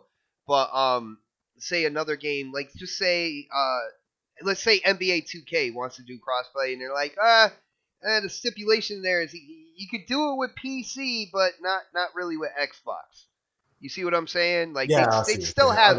I control, assumed it was going to be across the board with all. That's what I'm hoping, man. That's what's going to happen. We have to realize this. Look, I bring up my girlfriend's 12-year-old, okay? He would rather be in his phone rather than the console itself. He has a PS4, he has a Switch, he's constantly in his phone. That's what he does. And I'm going to tell you right now, crossplay is going to, involve mobile and everything else because eventually we're all going to see everybody trying to combine servers. That's where I come down to projections. If you're going to release something, if you're going to have xCloud there, right? You're going to have xCloud, and you're going to say, okay, we're going to release it to mobile users. We're going to release it to Game Pass users. We're going to release it to PC users. You need to project how much, you're going to have involvement in the game. And that's where these servers fail and shit. Like, it's absurd. Like, get your head out of your ass. You're involving how many people are playing a mobile and then all of a sudden they can freaking pick up that mobile and play a Gears or a Halo or whatever. You have to involve that. It's going to go off your servers. You're playing crossplay. And I think that's where people are just not seeing it. Like, that's what Fortnite has done right. A lot of people don't see that. Fortnite involves mobile, Switch, freaking PS, Xbox. They involve them all, and they still make it work. Damn, somehow. we are triggering people because people are bringing up last generation to prove points right now in the chat, man. That's We when are you. far beyond last generation. That's when you people. know. That's when you know you have a quality show going on right then and there. Yeah. I'm just saying. Yo, Mega, what do you think about the crossplay thing? Do you hear what I'm saying? Like, even though it's open for developers to use, I'm hoping it goes completely across the board. Yeah. I've seen people like playing PUBG, which has been crossplay with PlayStation and stuff like that. There are a lot of gamers having a lot of fun. It's rejuvenated kind of like player counts and stuff like that. But do you see where I'm like, I don't know, because of Sony's history with letting PlayStation gamers play with like Xbox dudes. You know what I'm saying? Yeah. No, I mean, no, I think that it's eventually going to happen. I think that they probably have to test the waters. I mean, Sony don't want to do this. I understand that people brought this stuff up about what Xbox didn't want to do last gen. That was how many years ago? I mean, things changed. I mean, we just was talking about the evolution of gaming within the last 5 years. So it's and if Xbox was in the position of what PlayStation, would they want to? Who knows? Probably not. Maybe they would. You know what I'm saying? Because Phil Spencer is a different type of a different type of leader than maybe what Don Matrick is. Well, definitely is, but the thought process is different. So who's to say that Phil Spencer wouldn't want to do that if he was in charge of the Xbox 360 back then? So Yeah. I just think that it's necessary. And to one thing to me is what I always enjoy is the fact when people talk about crossplay is the fact that it gives long life to older games, especially like fighters and just all types of games. But those games that kind of get left aside, like I would love to see crossplay for the Street Fighter games or the Tekken games and Soul Calibers. And what that does is that those people can make more content for those games going into the future. I mean, that's why I think crossplay is beneficial for all parties involved. We get to play, we get to get a different sense of competition. And on top of course, you'll have cheaters and all that type of junk. That's going to be in every game, though. So, and I know if you're playing against people on PC or whatever, so they got to have proper safeguards with that. But as long as they have the option to where you can cut that off and just, hey, I just want to play against PlayStation people only, or just stick within the Xbox guys or the PlayStation or Nintendo, whatever that's going on, and whoever's going to be involved. I just think that it's just a good way for certain games that would normally die in a couple of years will still have their longevity. So yeah, it's a positive step in the right direction in my opinion. We could look at Destiny too, huh? Xbox. What? Hold on, you still got my has- attention, man. It Hold still on. has longevity, doesn't it? Oh yeah, that I mean they're finally calling it an MMO and stuff like that now. Ever since they broke off from Activision, Bungie has gone all in when it comes to this content and moving forward with the game. So I'm definitely happy with it, man. Well, I'll give you an example from my perspective, okay? Because I'm not a first-person shooter type person, but in facts, Division 1 actually had a stronger player base than Division 2 has right now. Because they fixed things that were a problem, and the game became very entertaining. And now they tried to add too much, and they made the game, I mean, at launch, probably one of the best games I ever played. At launch. The problem is that I feel like I played it already. And that's the problem. I don't feel like I played Gears 5 already. I feel like I'm still trying to learn the game. And that's maybe my problem.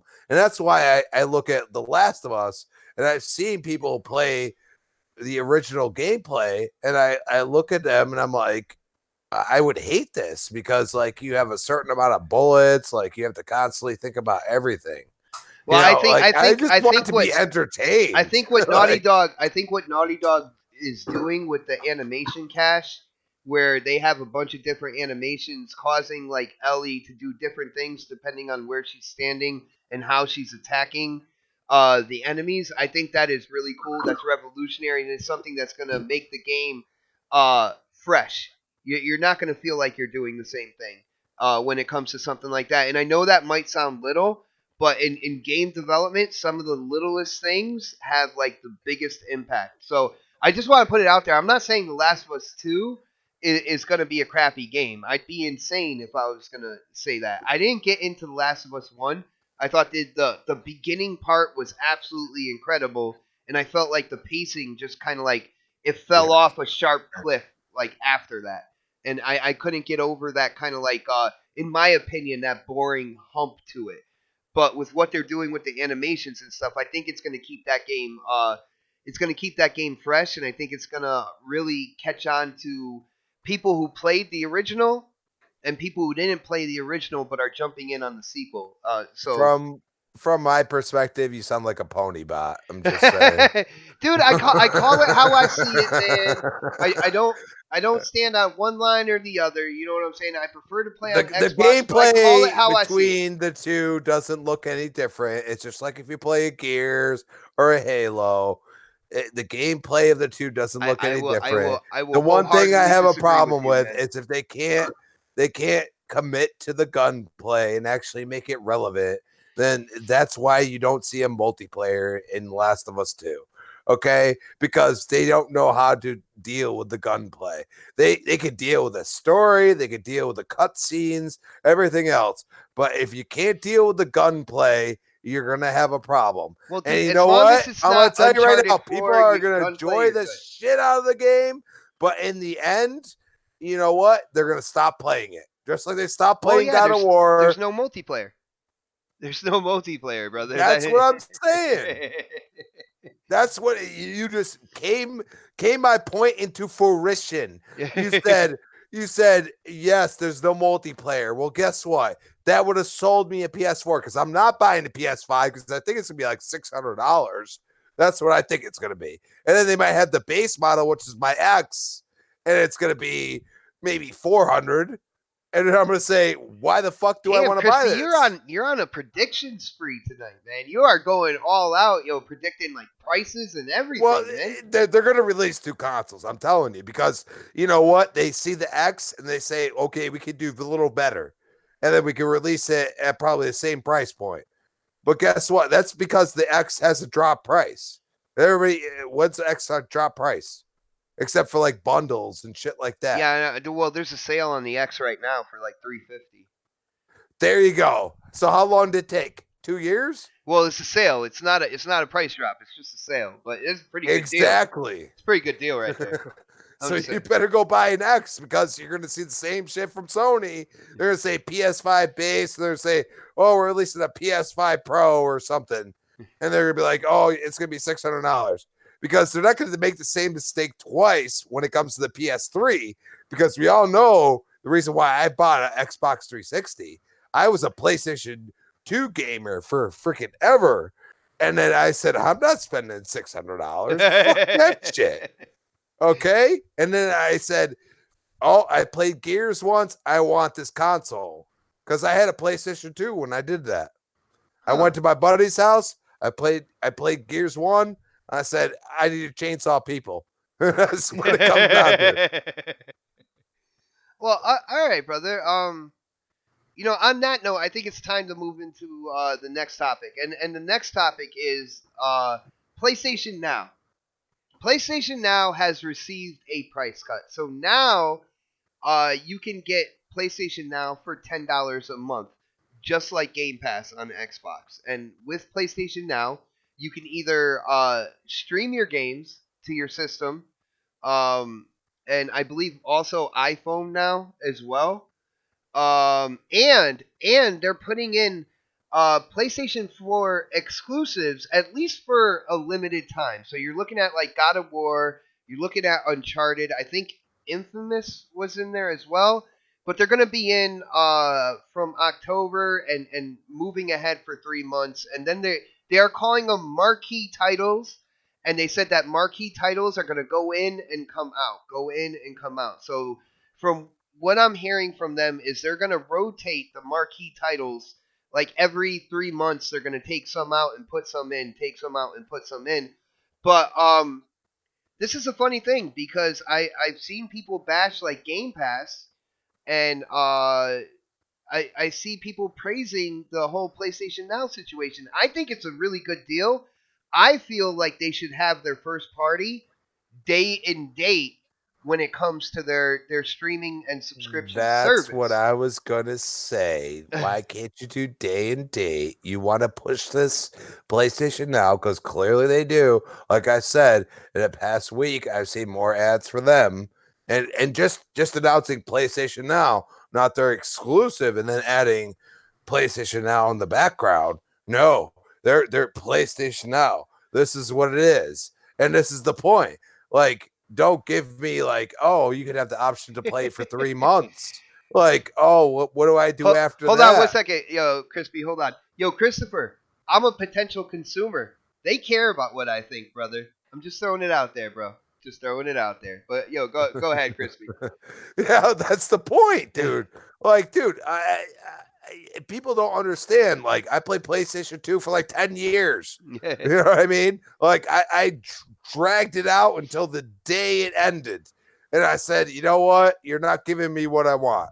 You didn't drop the price for like a year and a half. I can't do it. I gotta buy an Xbox. And once I did that, I never went back because at that point in time, it was all about the Connect and everything else. Well, when I bought my Xbox, they already got rid of the Connect and everything, Yo, which a lot of people don't realize. Crispy, Seth is calling you out for the $600 price tag. Seth was like, I talked about last generation, and you guys got on my case, and then he talks about $600. Man, people don't like to hear that stuff, bro. But I hear what you're saying, man. Like I hear people try to say that if you put the exclusives in later on your subscription service, that you're still making the console more valuable, but you're also giving something to the subscription. The people who do pay the subscriptions, it's just they're not getting it day and date. So, dude, Crispy, what do you think about that? Is that like is that the way it should go, or do you like? I think more like a gamer. So the quicker I can have the big like exclusive drops into my subscription service, the better for me. As a gamer, that's what I think. But what do you As a think about that? gamer, all I see is that you're trying to shortchange me and you're trying to get more money out of me. And that's what I see. Because, if I'm invested in your console, what you have 100 million people invested in your console, do you want the revenue involved and anything else? Or don't you? Because if you're going to throw some shade and throw microtransactions later after you already released the title, what the hell are you doing? I mean, are you so far up your own ass that you can't figure it out? Okay.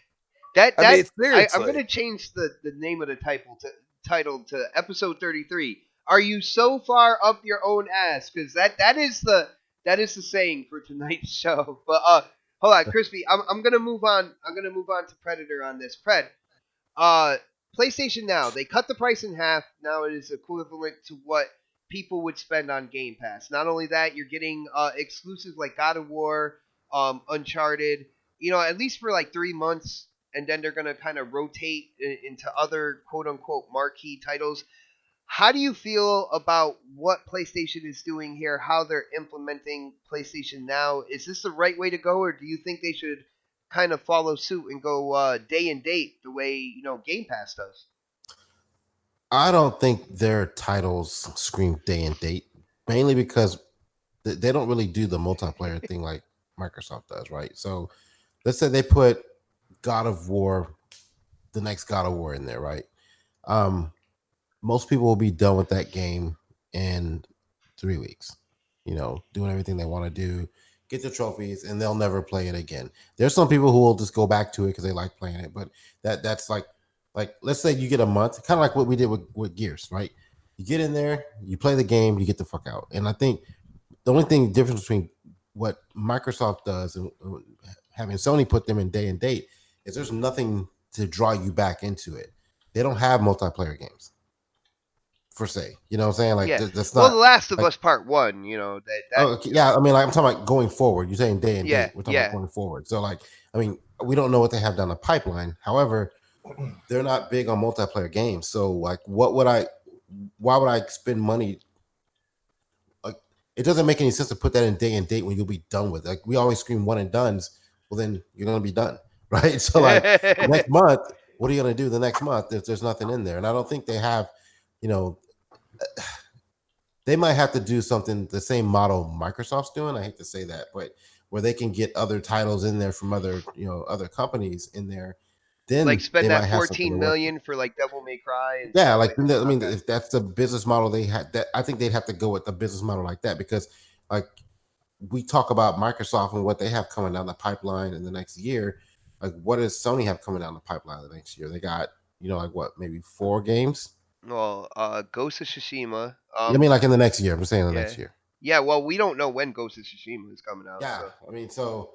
I mean, they have some games in the pipeline. We don't know they're coming out, but within the next year, let's say Ghost of Tsushima comes out. We got Death Stranding's coming out next month, I think. Major MLB the show.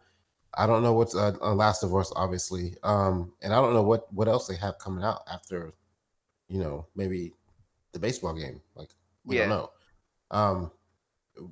But most likely, all the games I've mentioned, with the exception of baseball, are single player games. So, like, you get in, you get out, and then you come back in like the month something else comes out. So if they did day and date, that still wouldn't make it. Doesn't make any sense for me financially.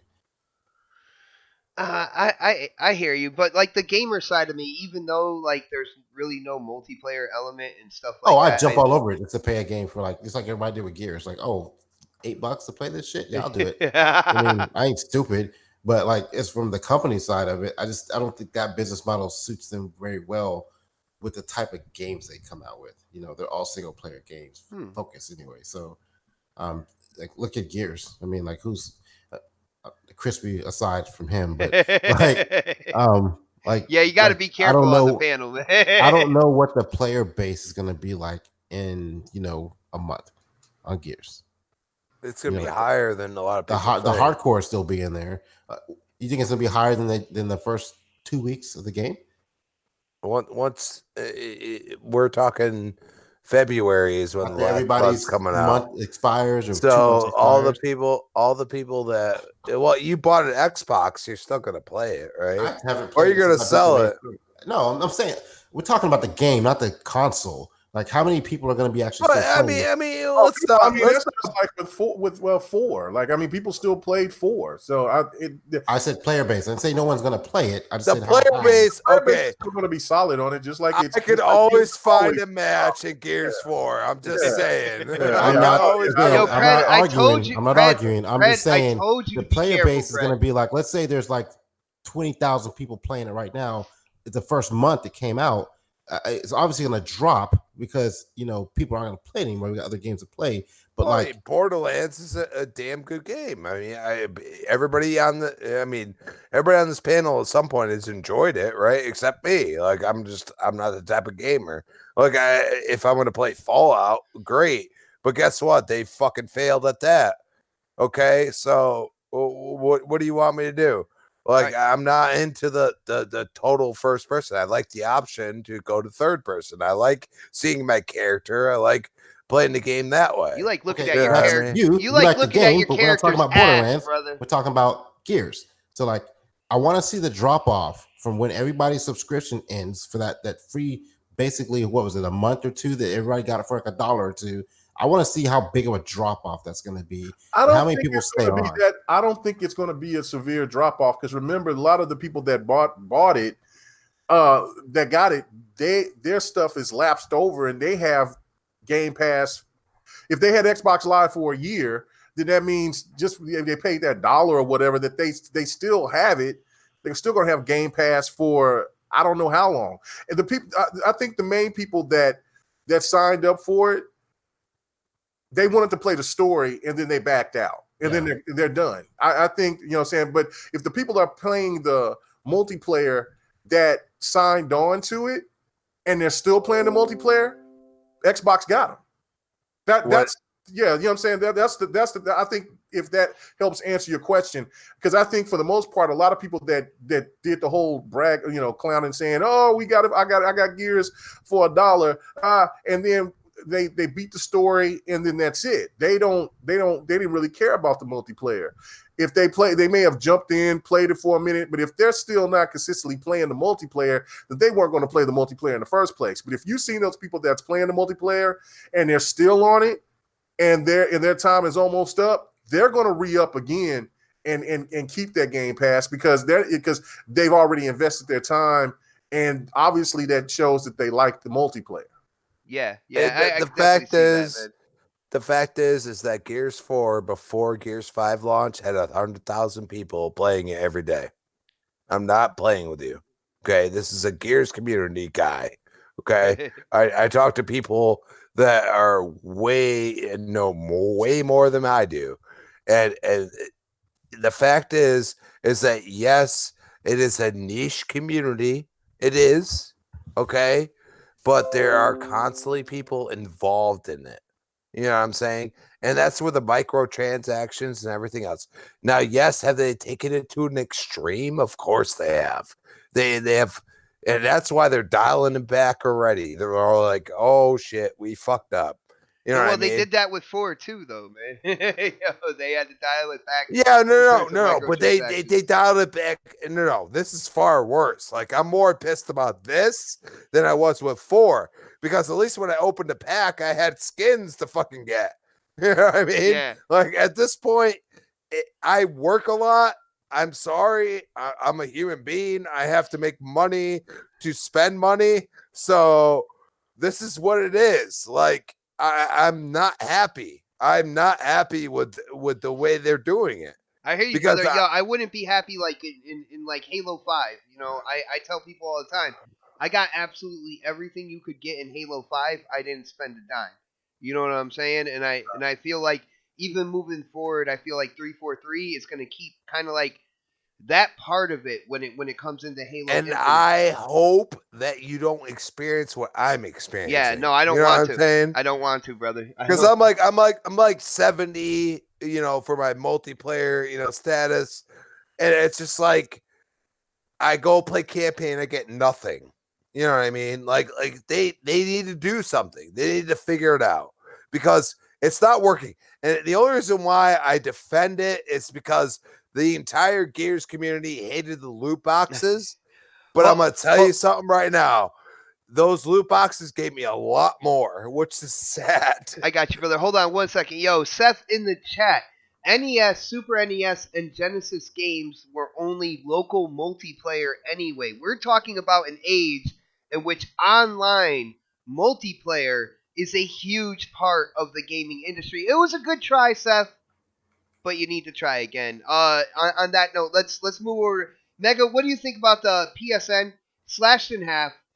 It is now $10 a month, which I feel is awesome. Thank you for listening. That the price of that subscription was too high, so they dropped it to $10 a month. They're adding in marquee titles. You see the first ones, and the headliners there are God of War and Uncharted 4. Do you like the whole 3-month? And then changing the marquee, or do you think they should go more what Xbox is doing and go day and day? Well, I mean, they can't do what Xbox does for multiple reasons. One, they don't have enough multiplayer games to sustain to do the day and date. Two, they don't have new third-party games to come in like you do in Game Pass to make gamers want to really chomp down and buy it. And then again, I think the last part of it is that their company is just not. It just doesn't make the revenue like Microsoft does in order for them to sustain what Game Pass is doing. They have to make more money off of those games than they would off of, especially with the subscription, the way that they do it. It just doesn't. It wouldn't make any sense for them to keep it. Now they dropped the price, which is the smartest thing.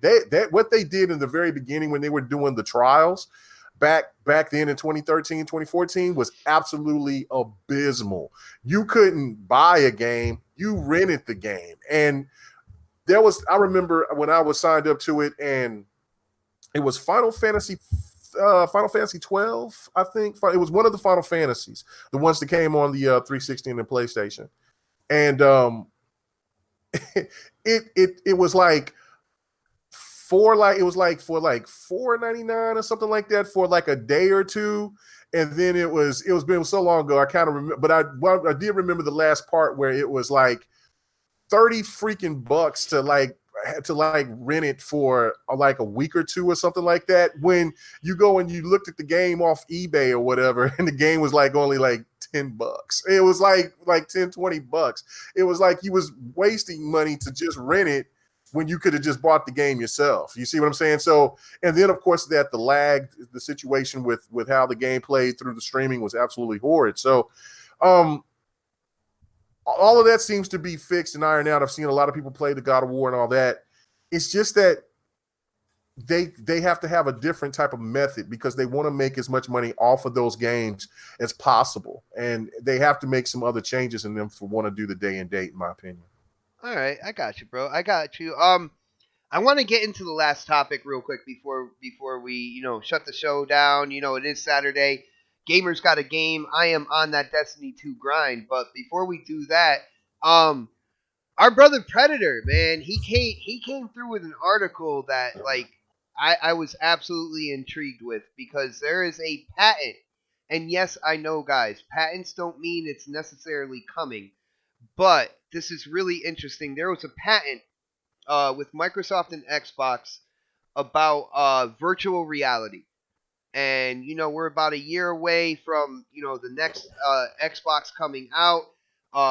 Phil came out and said high fidelity virtual reality with the Xbox One X, and then they did nothing with it because they said that the genre or that area of gaming right now is so in its infancy that they wanted to see how it would develop. Now, a lot of people have given them slack, and rightfully so, because if you say something like high fidelity VR and then you don't bring it to the system, that is a huge stain on the person who said that, especially the head of that division or whatnot. But Predator, do you read the article, right?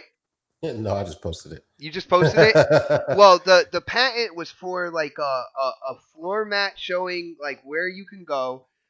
They did show a camera on the TV, and yes, guys, it did look like a Kinect camera. But guys, don't leave. Don't go anywhere. Don't go anywhere. We got more. Peripherals like joysticks that seem to be made for movement. So it seems like with this patent, they're looking to go all in. Mega, we ended with you, so we're going to start with you on this and then go down the panel. Mega, did you see the article? Did you see the patent? Yeah, I saw it in there, but I didn't read it though. So all right. Well, you basically VR. got the gist of it from what I told you. They're talking about controllers that deal with motion sensitivity. They're talking about a camera on top of the TV, and yes, guys, it did look like a Kinect. Hopefully, the Kinect version 2, which I still have to this day, might work with it moving into the future. But what do you think, brother? Do you think that virtual reality has now come to the point? We have we have the Quest out there. We have fully independent virtual reality headsets. Of course, we have the PlayStation VR as well when it comes to consoles. Do you think that that area of gaming is mature enough now that Microsoft is seriously looking at putting a headset with that can go with Scarlett and do virtual reality? Do you think that they'll have this patent something along the lines when it comes to the controller and everything like that? Do you think that they're planning on releasing something like this for the Scarlett? They could. I mean, a lot of people was giving them hell for the fact that they said that they was going to do it on the Xbox One X, and nobody ever seen anything about it. It's growing. VR is definitely growing, and I mean, and you got to give kudos to PlayStation for the moves that they made by bringing it, because a lot of people thought that it was going to be dead on arrival, and it's actually done pretty well. it hasn't outdone what the Connect has done over the 360 Connect, but Mhm.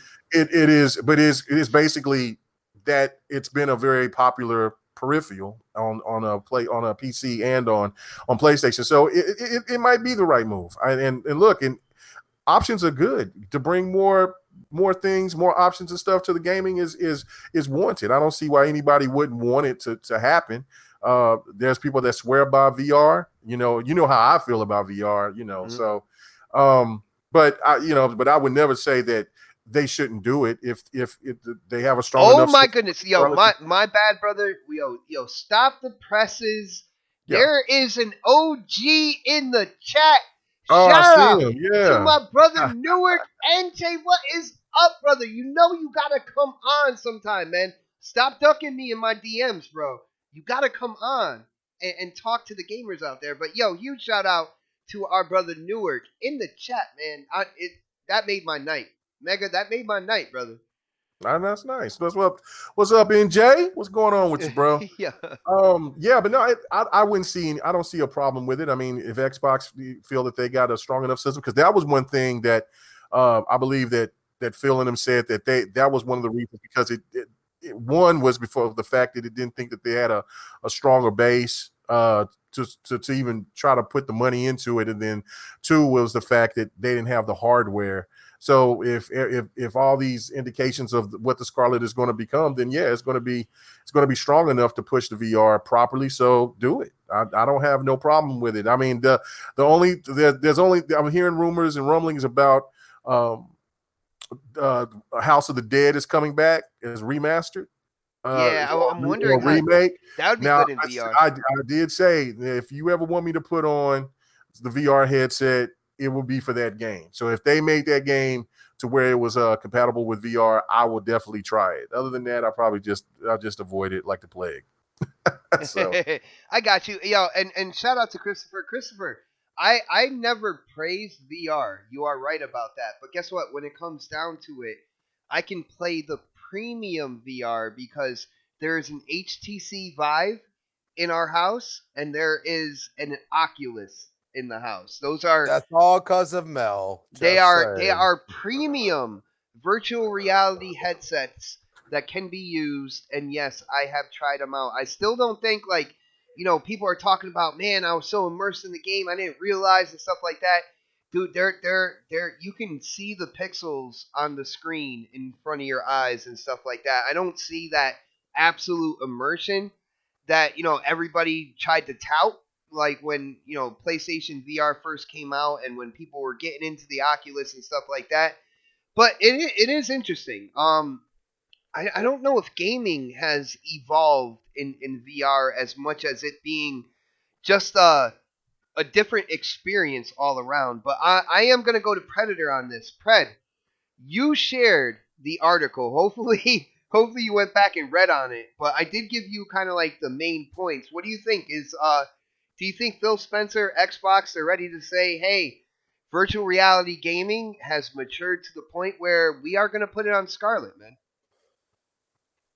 I think the writing's on the wall. I think we talked about this. I think it was on GRG or maybe it was last night on Crossfire, where I think one of the studios Microsoft purchased is making a VR game. So, and then you see this article come out, and I think they're leaning towards it. To be honest with you, I'm not a VR guy. In looking at this, looks like it's going to be like you're gonna need a lot of space, and I've never been interested in VR. I've never tried it, so I can't sit there and say I don't like it because I haven't tried it. But yeah, I don't like it. I've never been interested in that aspect of gaming. I want a controller, I want a TV.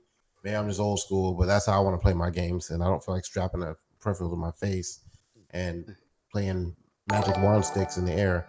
So, but I think with the way the market's going, I think there's something there for the people who do like it, even if they only sell to a small amount of people. But it's an option, like K Mega said. If you can get games that can have a mode on there, like to do something, whether it's like Forza or Halo or something, And Well, people want what to. Forza would do is they would have kind of like an expansion on the side for Yeah, people. exactly. Like You know, something like most of the games are doing now, some little side exactly. expansion or something.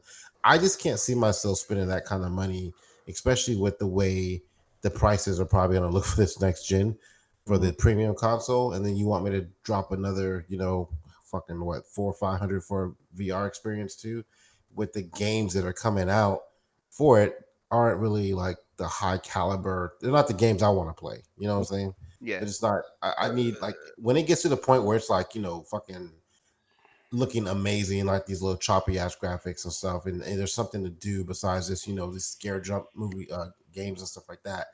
They give me something better than that, I'll think about it. But even then, I still don't think it would still probably be a hard choice for me to make to go that route. But But do you think that it's gonna come out with Scarlet though? at launch, no.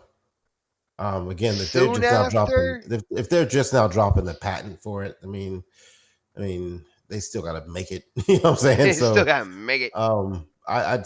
maybe a year or two. I think it's something they'll play around with. Just put like, okay, perfect example. How long did it take? Remember that Surface fucking foldable phone? We saw that thing like 3 years ago. It's just now. It's not even out yet. It comes out next year, I think. Comes out the Yeah. Duo. But that was like 4 years in the works. Maybe 5. Mhm. So I mean, I don't expect to see it at launch, but I do. If they're gonna do it and they see the market, they gotta try something. If they're Yo, gonna the get into the VR bezels. space at some I point in will time. let you know the bezels on that Duo are so thick that I'm like, yeah. I'm gonna. I can't wait to drop some knowledge. Just go ahead, Xbot. Oh, okay. All right. I'm kind of scared now, Crispy. So, on that note, what I oh shit, I already went to Mega on this one. So, all right, go ahead, Crispy. What's up with the VR situation, man? What do you think? Are we getting a virtual reality headset when it comes to Scarlet? And remember, you are part of CCC, so make O Snaps proud, man. The fact is that we are coming down to a point where Phil has to backtrack on himself, which he did. Okay, Phil Spencer backtracked. He originally said Scorpio was going to be the shit.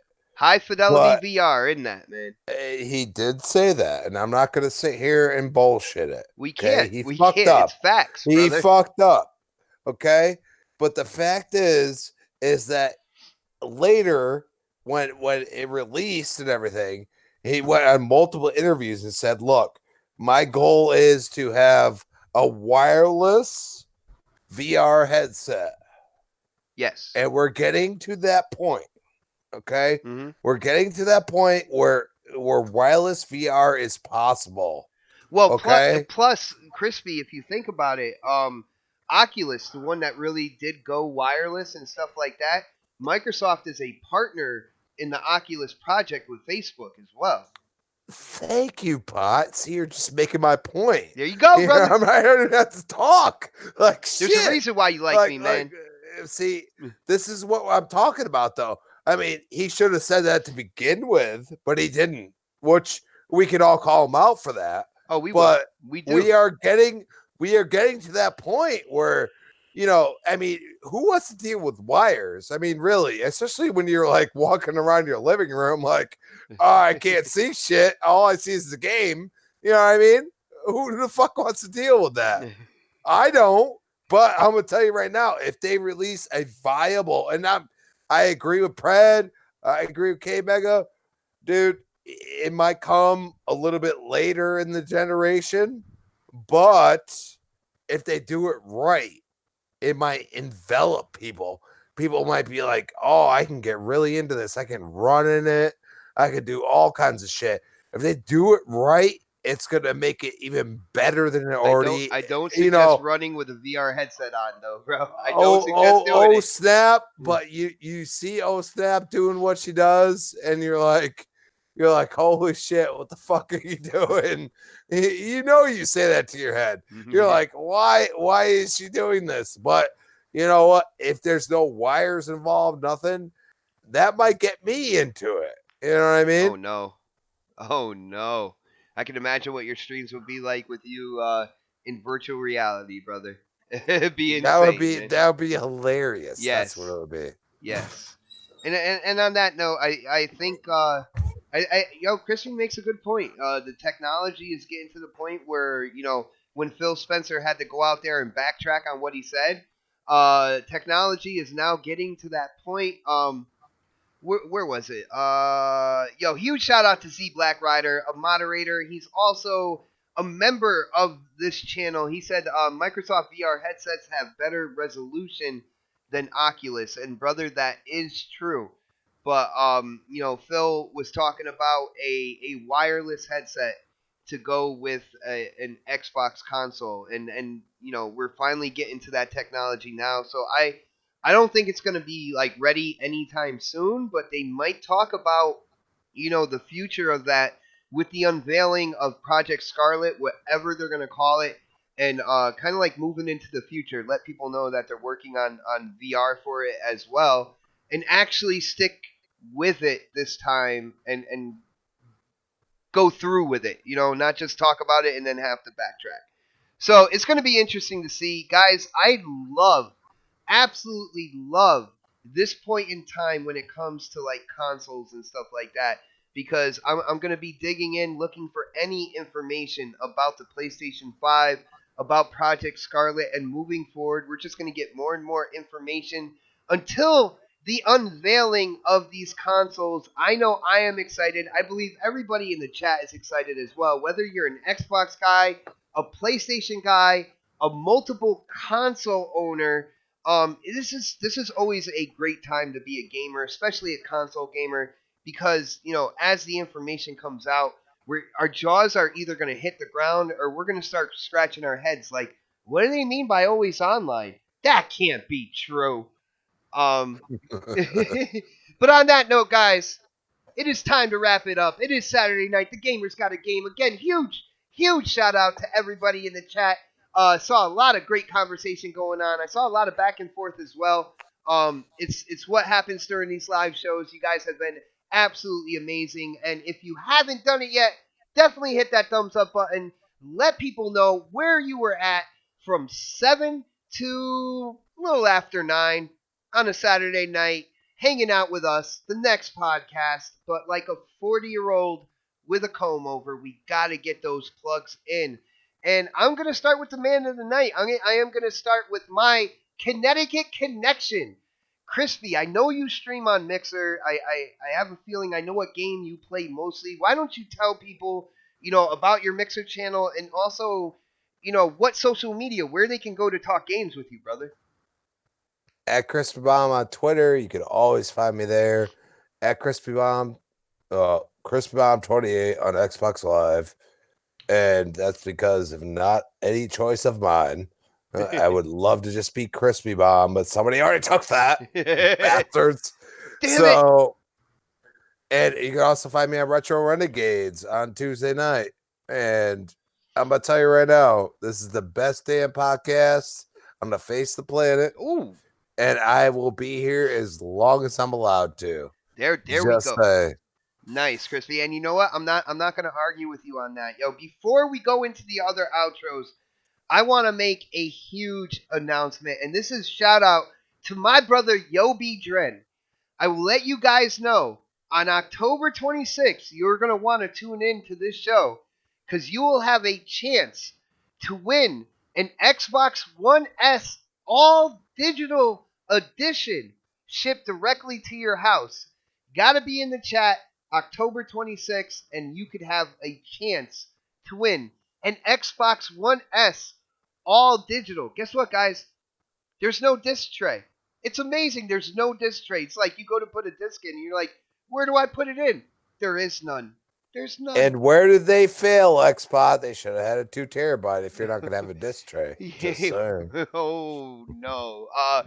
On that note, let's go to my brother coming live from the 405. And brother, it felt good to get back together, man. You were as animated as you usually are, putting your opinions out there, not caring about any type of deflection or anything like that from anybody in the chat, man. That's the way I like to see it. Why don't you let them know about GRG, your channel? Yeah. It was a slow start at the beginning of the show. I don't know. We got back into it, man. Yeah, yeah, but get back into the groove, and of course, there's going to be people that don't like what I got to say in the chat, and tough shit. You still live, so I don't care. But other than that, man, yeah, I'm gonna get off here and jump on BK Blam's channel, and yeah, check him out. Be over there. He's gonna have I'm gonna be a special guest with another person on there. I forgot what the name of the other person that's going to be the special guest, but go check out PK Blam's channel, and listen to the podcast and what we got to say over there as well. So it'll be a lot of fun. And then of course, always check out the GRG podcast every Friday night. It comes on after Crossfire, and if you can't do it at that particular time, hey man, you can always podcast and chill. You can catch me later on my channel, K Mega 405, man. So, yo, brother, I think Z Black Rider said it right in the chat. GRG is fire. Thank you, appreciate it, man. We like to have a lot of fun. We do go long. I don't know what the hell, but we just do. But we're having so much fun. Last night, I lost track of time, and then Bloody was like, "Hey, Mega, you know what? We're going really long," and I said, "Really? Where did the time go?" But that's just what we do, man. We just have fun, and I enjoyed getting those messages from people saying, "Man, I just loved it, man." And just having, just it's all about fun. We talk about these topics, but it's not to the point to where it's so serious where people gotta hate and fearmonger and all that bullshit. We all are gamers here, so that's what it's all about. So I love when Bloody I love when Bloody goes off on a rant, and just like our brother Crispy at the end of the rant, everybody's just scratching their heads like, what? What? I keep telling I keep telling 108 Dragons and Bloody to need to do a show together, man. Just a 15 minutes. See, Xbox is jealous because I speak the truth. That's what it comes down to. But yeah, definitely awesome show. Like I jump on when I can. You know what I'm saying? Oh yeah, thanks, Fred, for coming in, man. Because I thought we were going to be really short, but he came in and he did to do, man. It was long as fuck last night. I was like, all right, I'm tapping out. Predator thought next podcast was long, man. Stayed on as long as you did. Plus, but he was having fun. He came in there to talk about baby oil, and this shit went left. Yeah.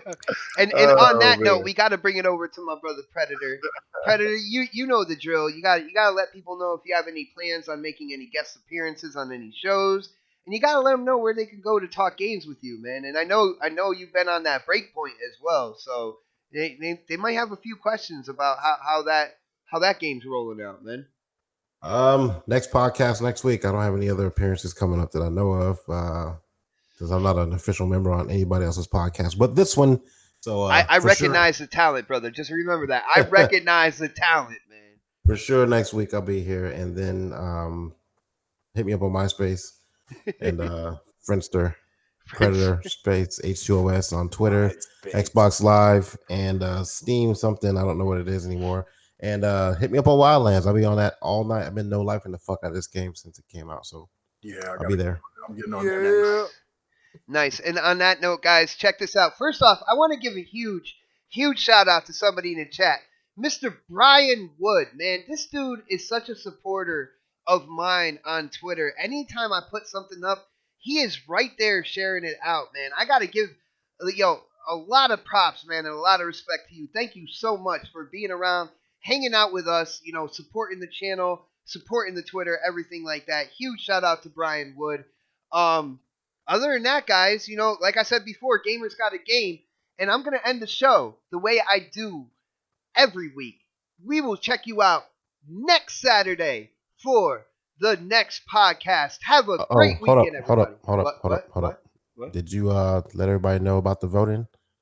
Oh yeah, no, I didn't give you guys. Vote for Pred. That's all you need to know. Good night, everybody. Hang up. Before you go, I might have to give Pred. He showed the greatness. One of my favorite moments in gaming was taking down that bad motherfucker in The Witcher. That just brought me back some memories. It took me 4 years to beat that motherfucking game. Goddamn, I did it. Yeah, guys, you can vote for who had the best gameplay. It is between Predator, K Mega, and yours truly, King Neutral, Xbot448. Just go over to my Twitter. It is pinned right to the top of my page. If you don't know what my Twitter is, it is at Xbot448. I keep it simple, guys. Go ahead and vote. You have 24 hours. I would love to see a lot of votes, and I know who you're gonna vote for, man. I had that killer, Gears gameplay going on. I had that NBA 2K going in, dunking on people. I already know who you're gonna vote for, but do it anyway. Definitely vote. K Mega, because Don't this hit make your people wanna? That original shit, man. The people didn't see, didn't know about that Planet of the Apes and all that. Oh my goodness, guys! Until next week, we will see you later. Have a great weekend, everybody. Later. Peace. Oh shit. Peace, demon.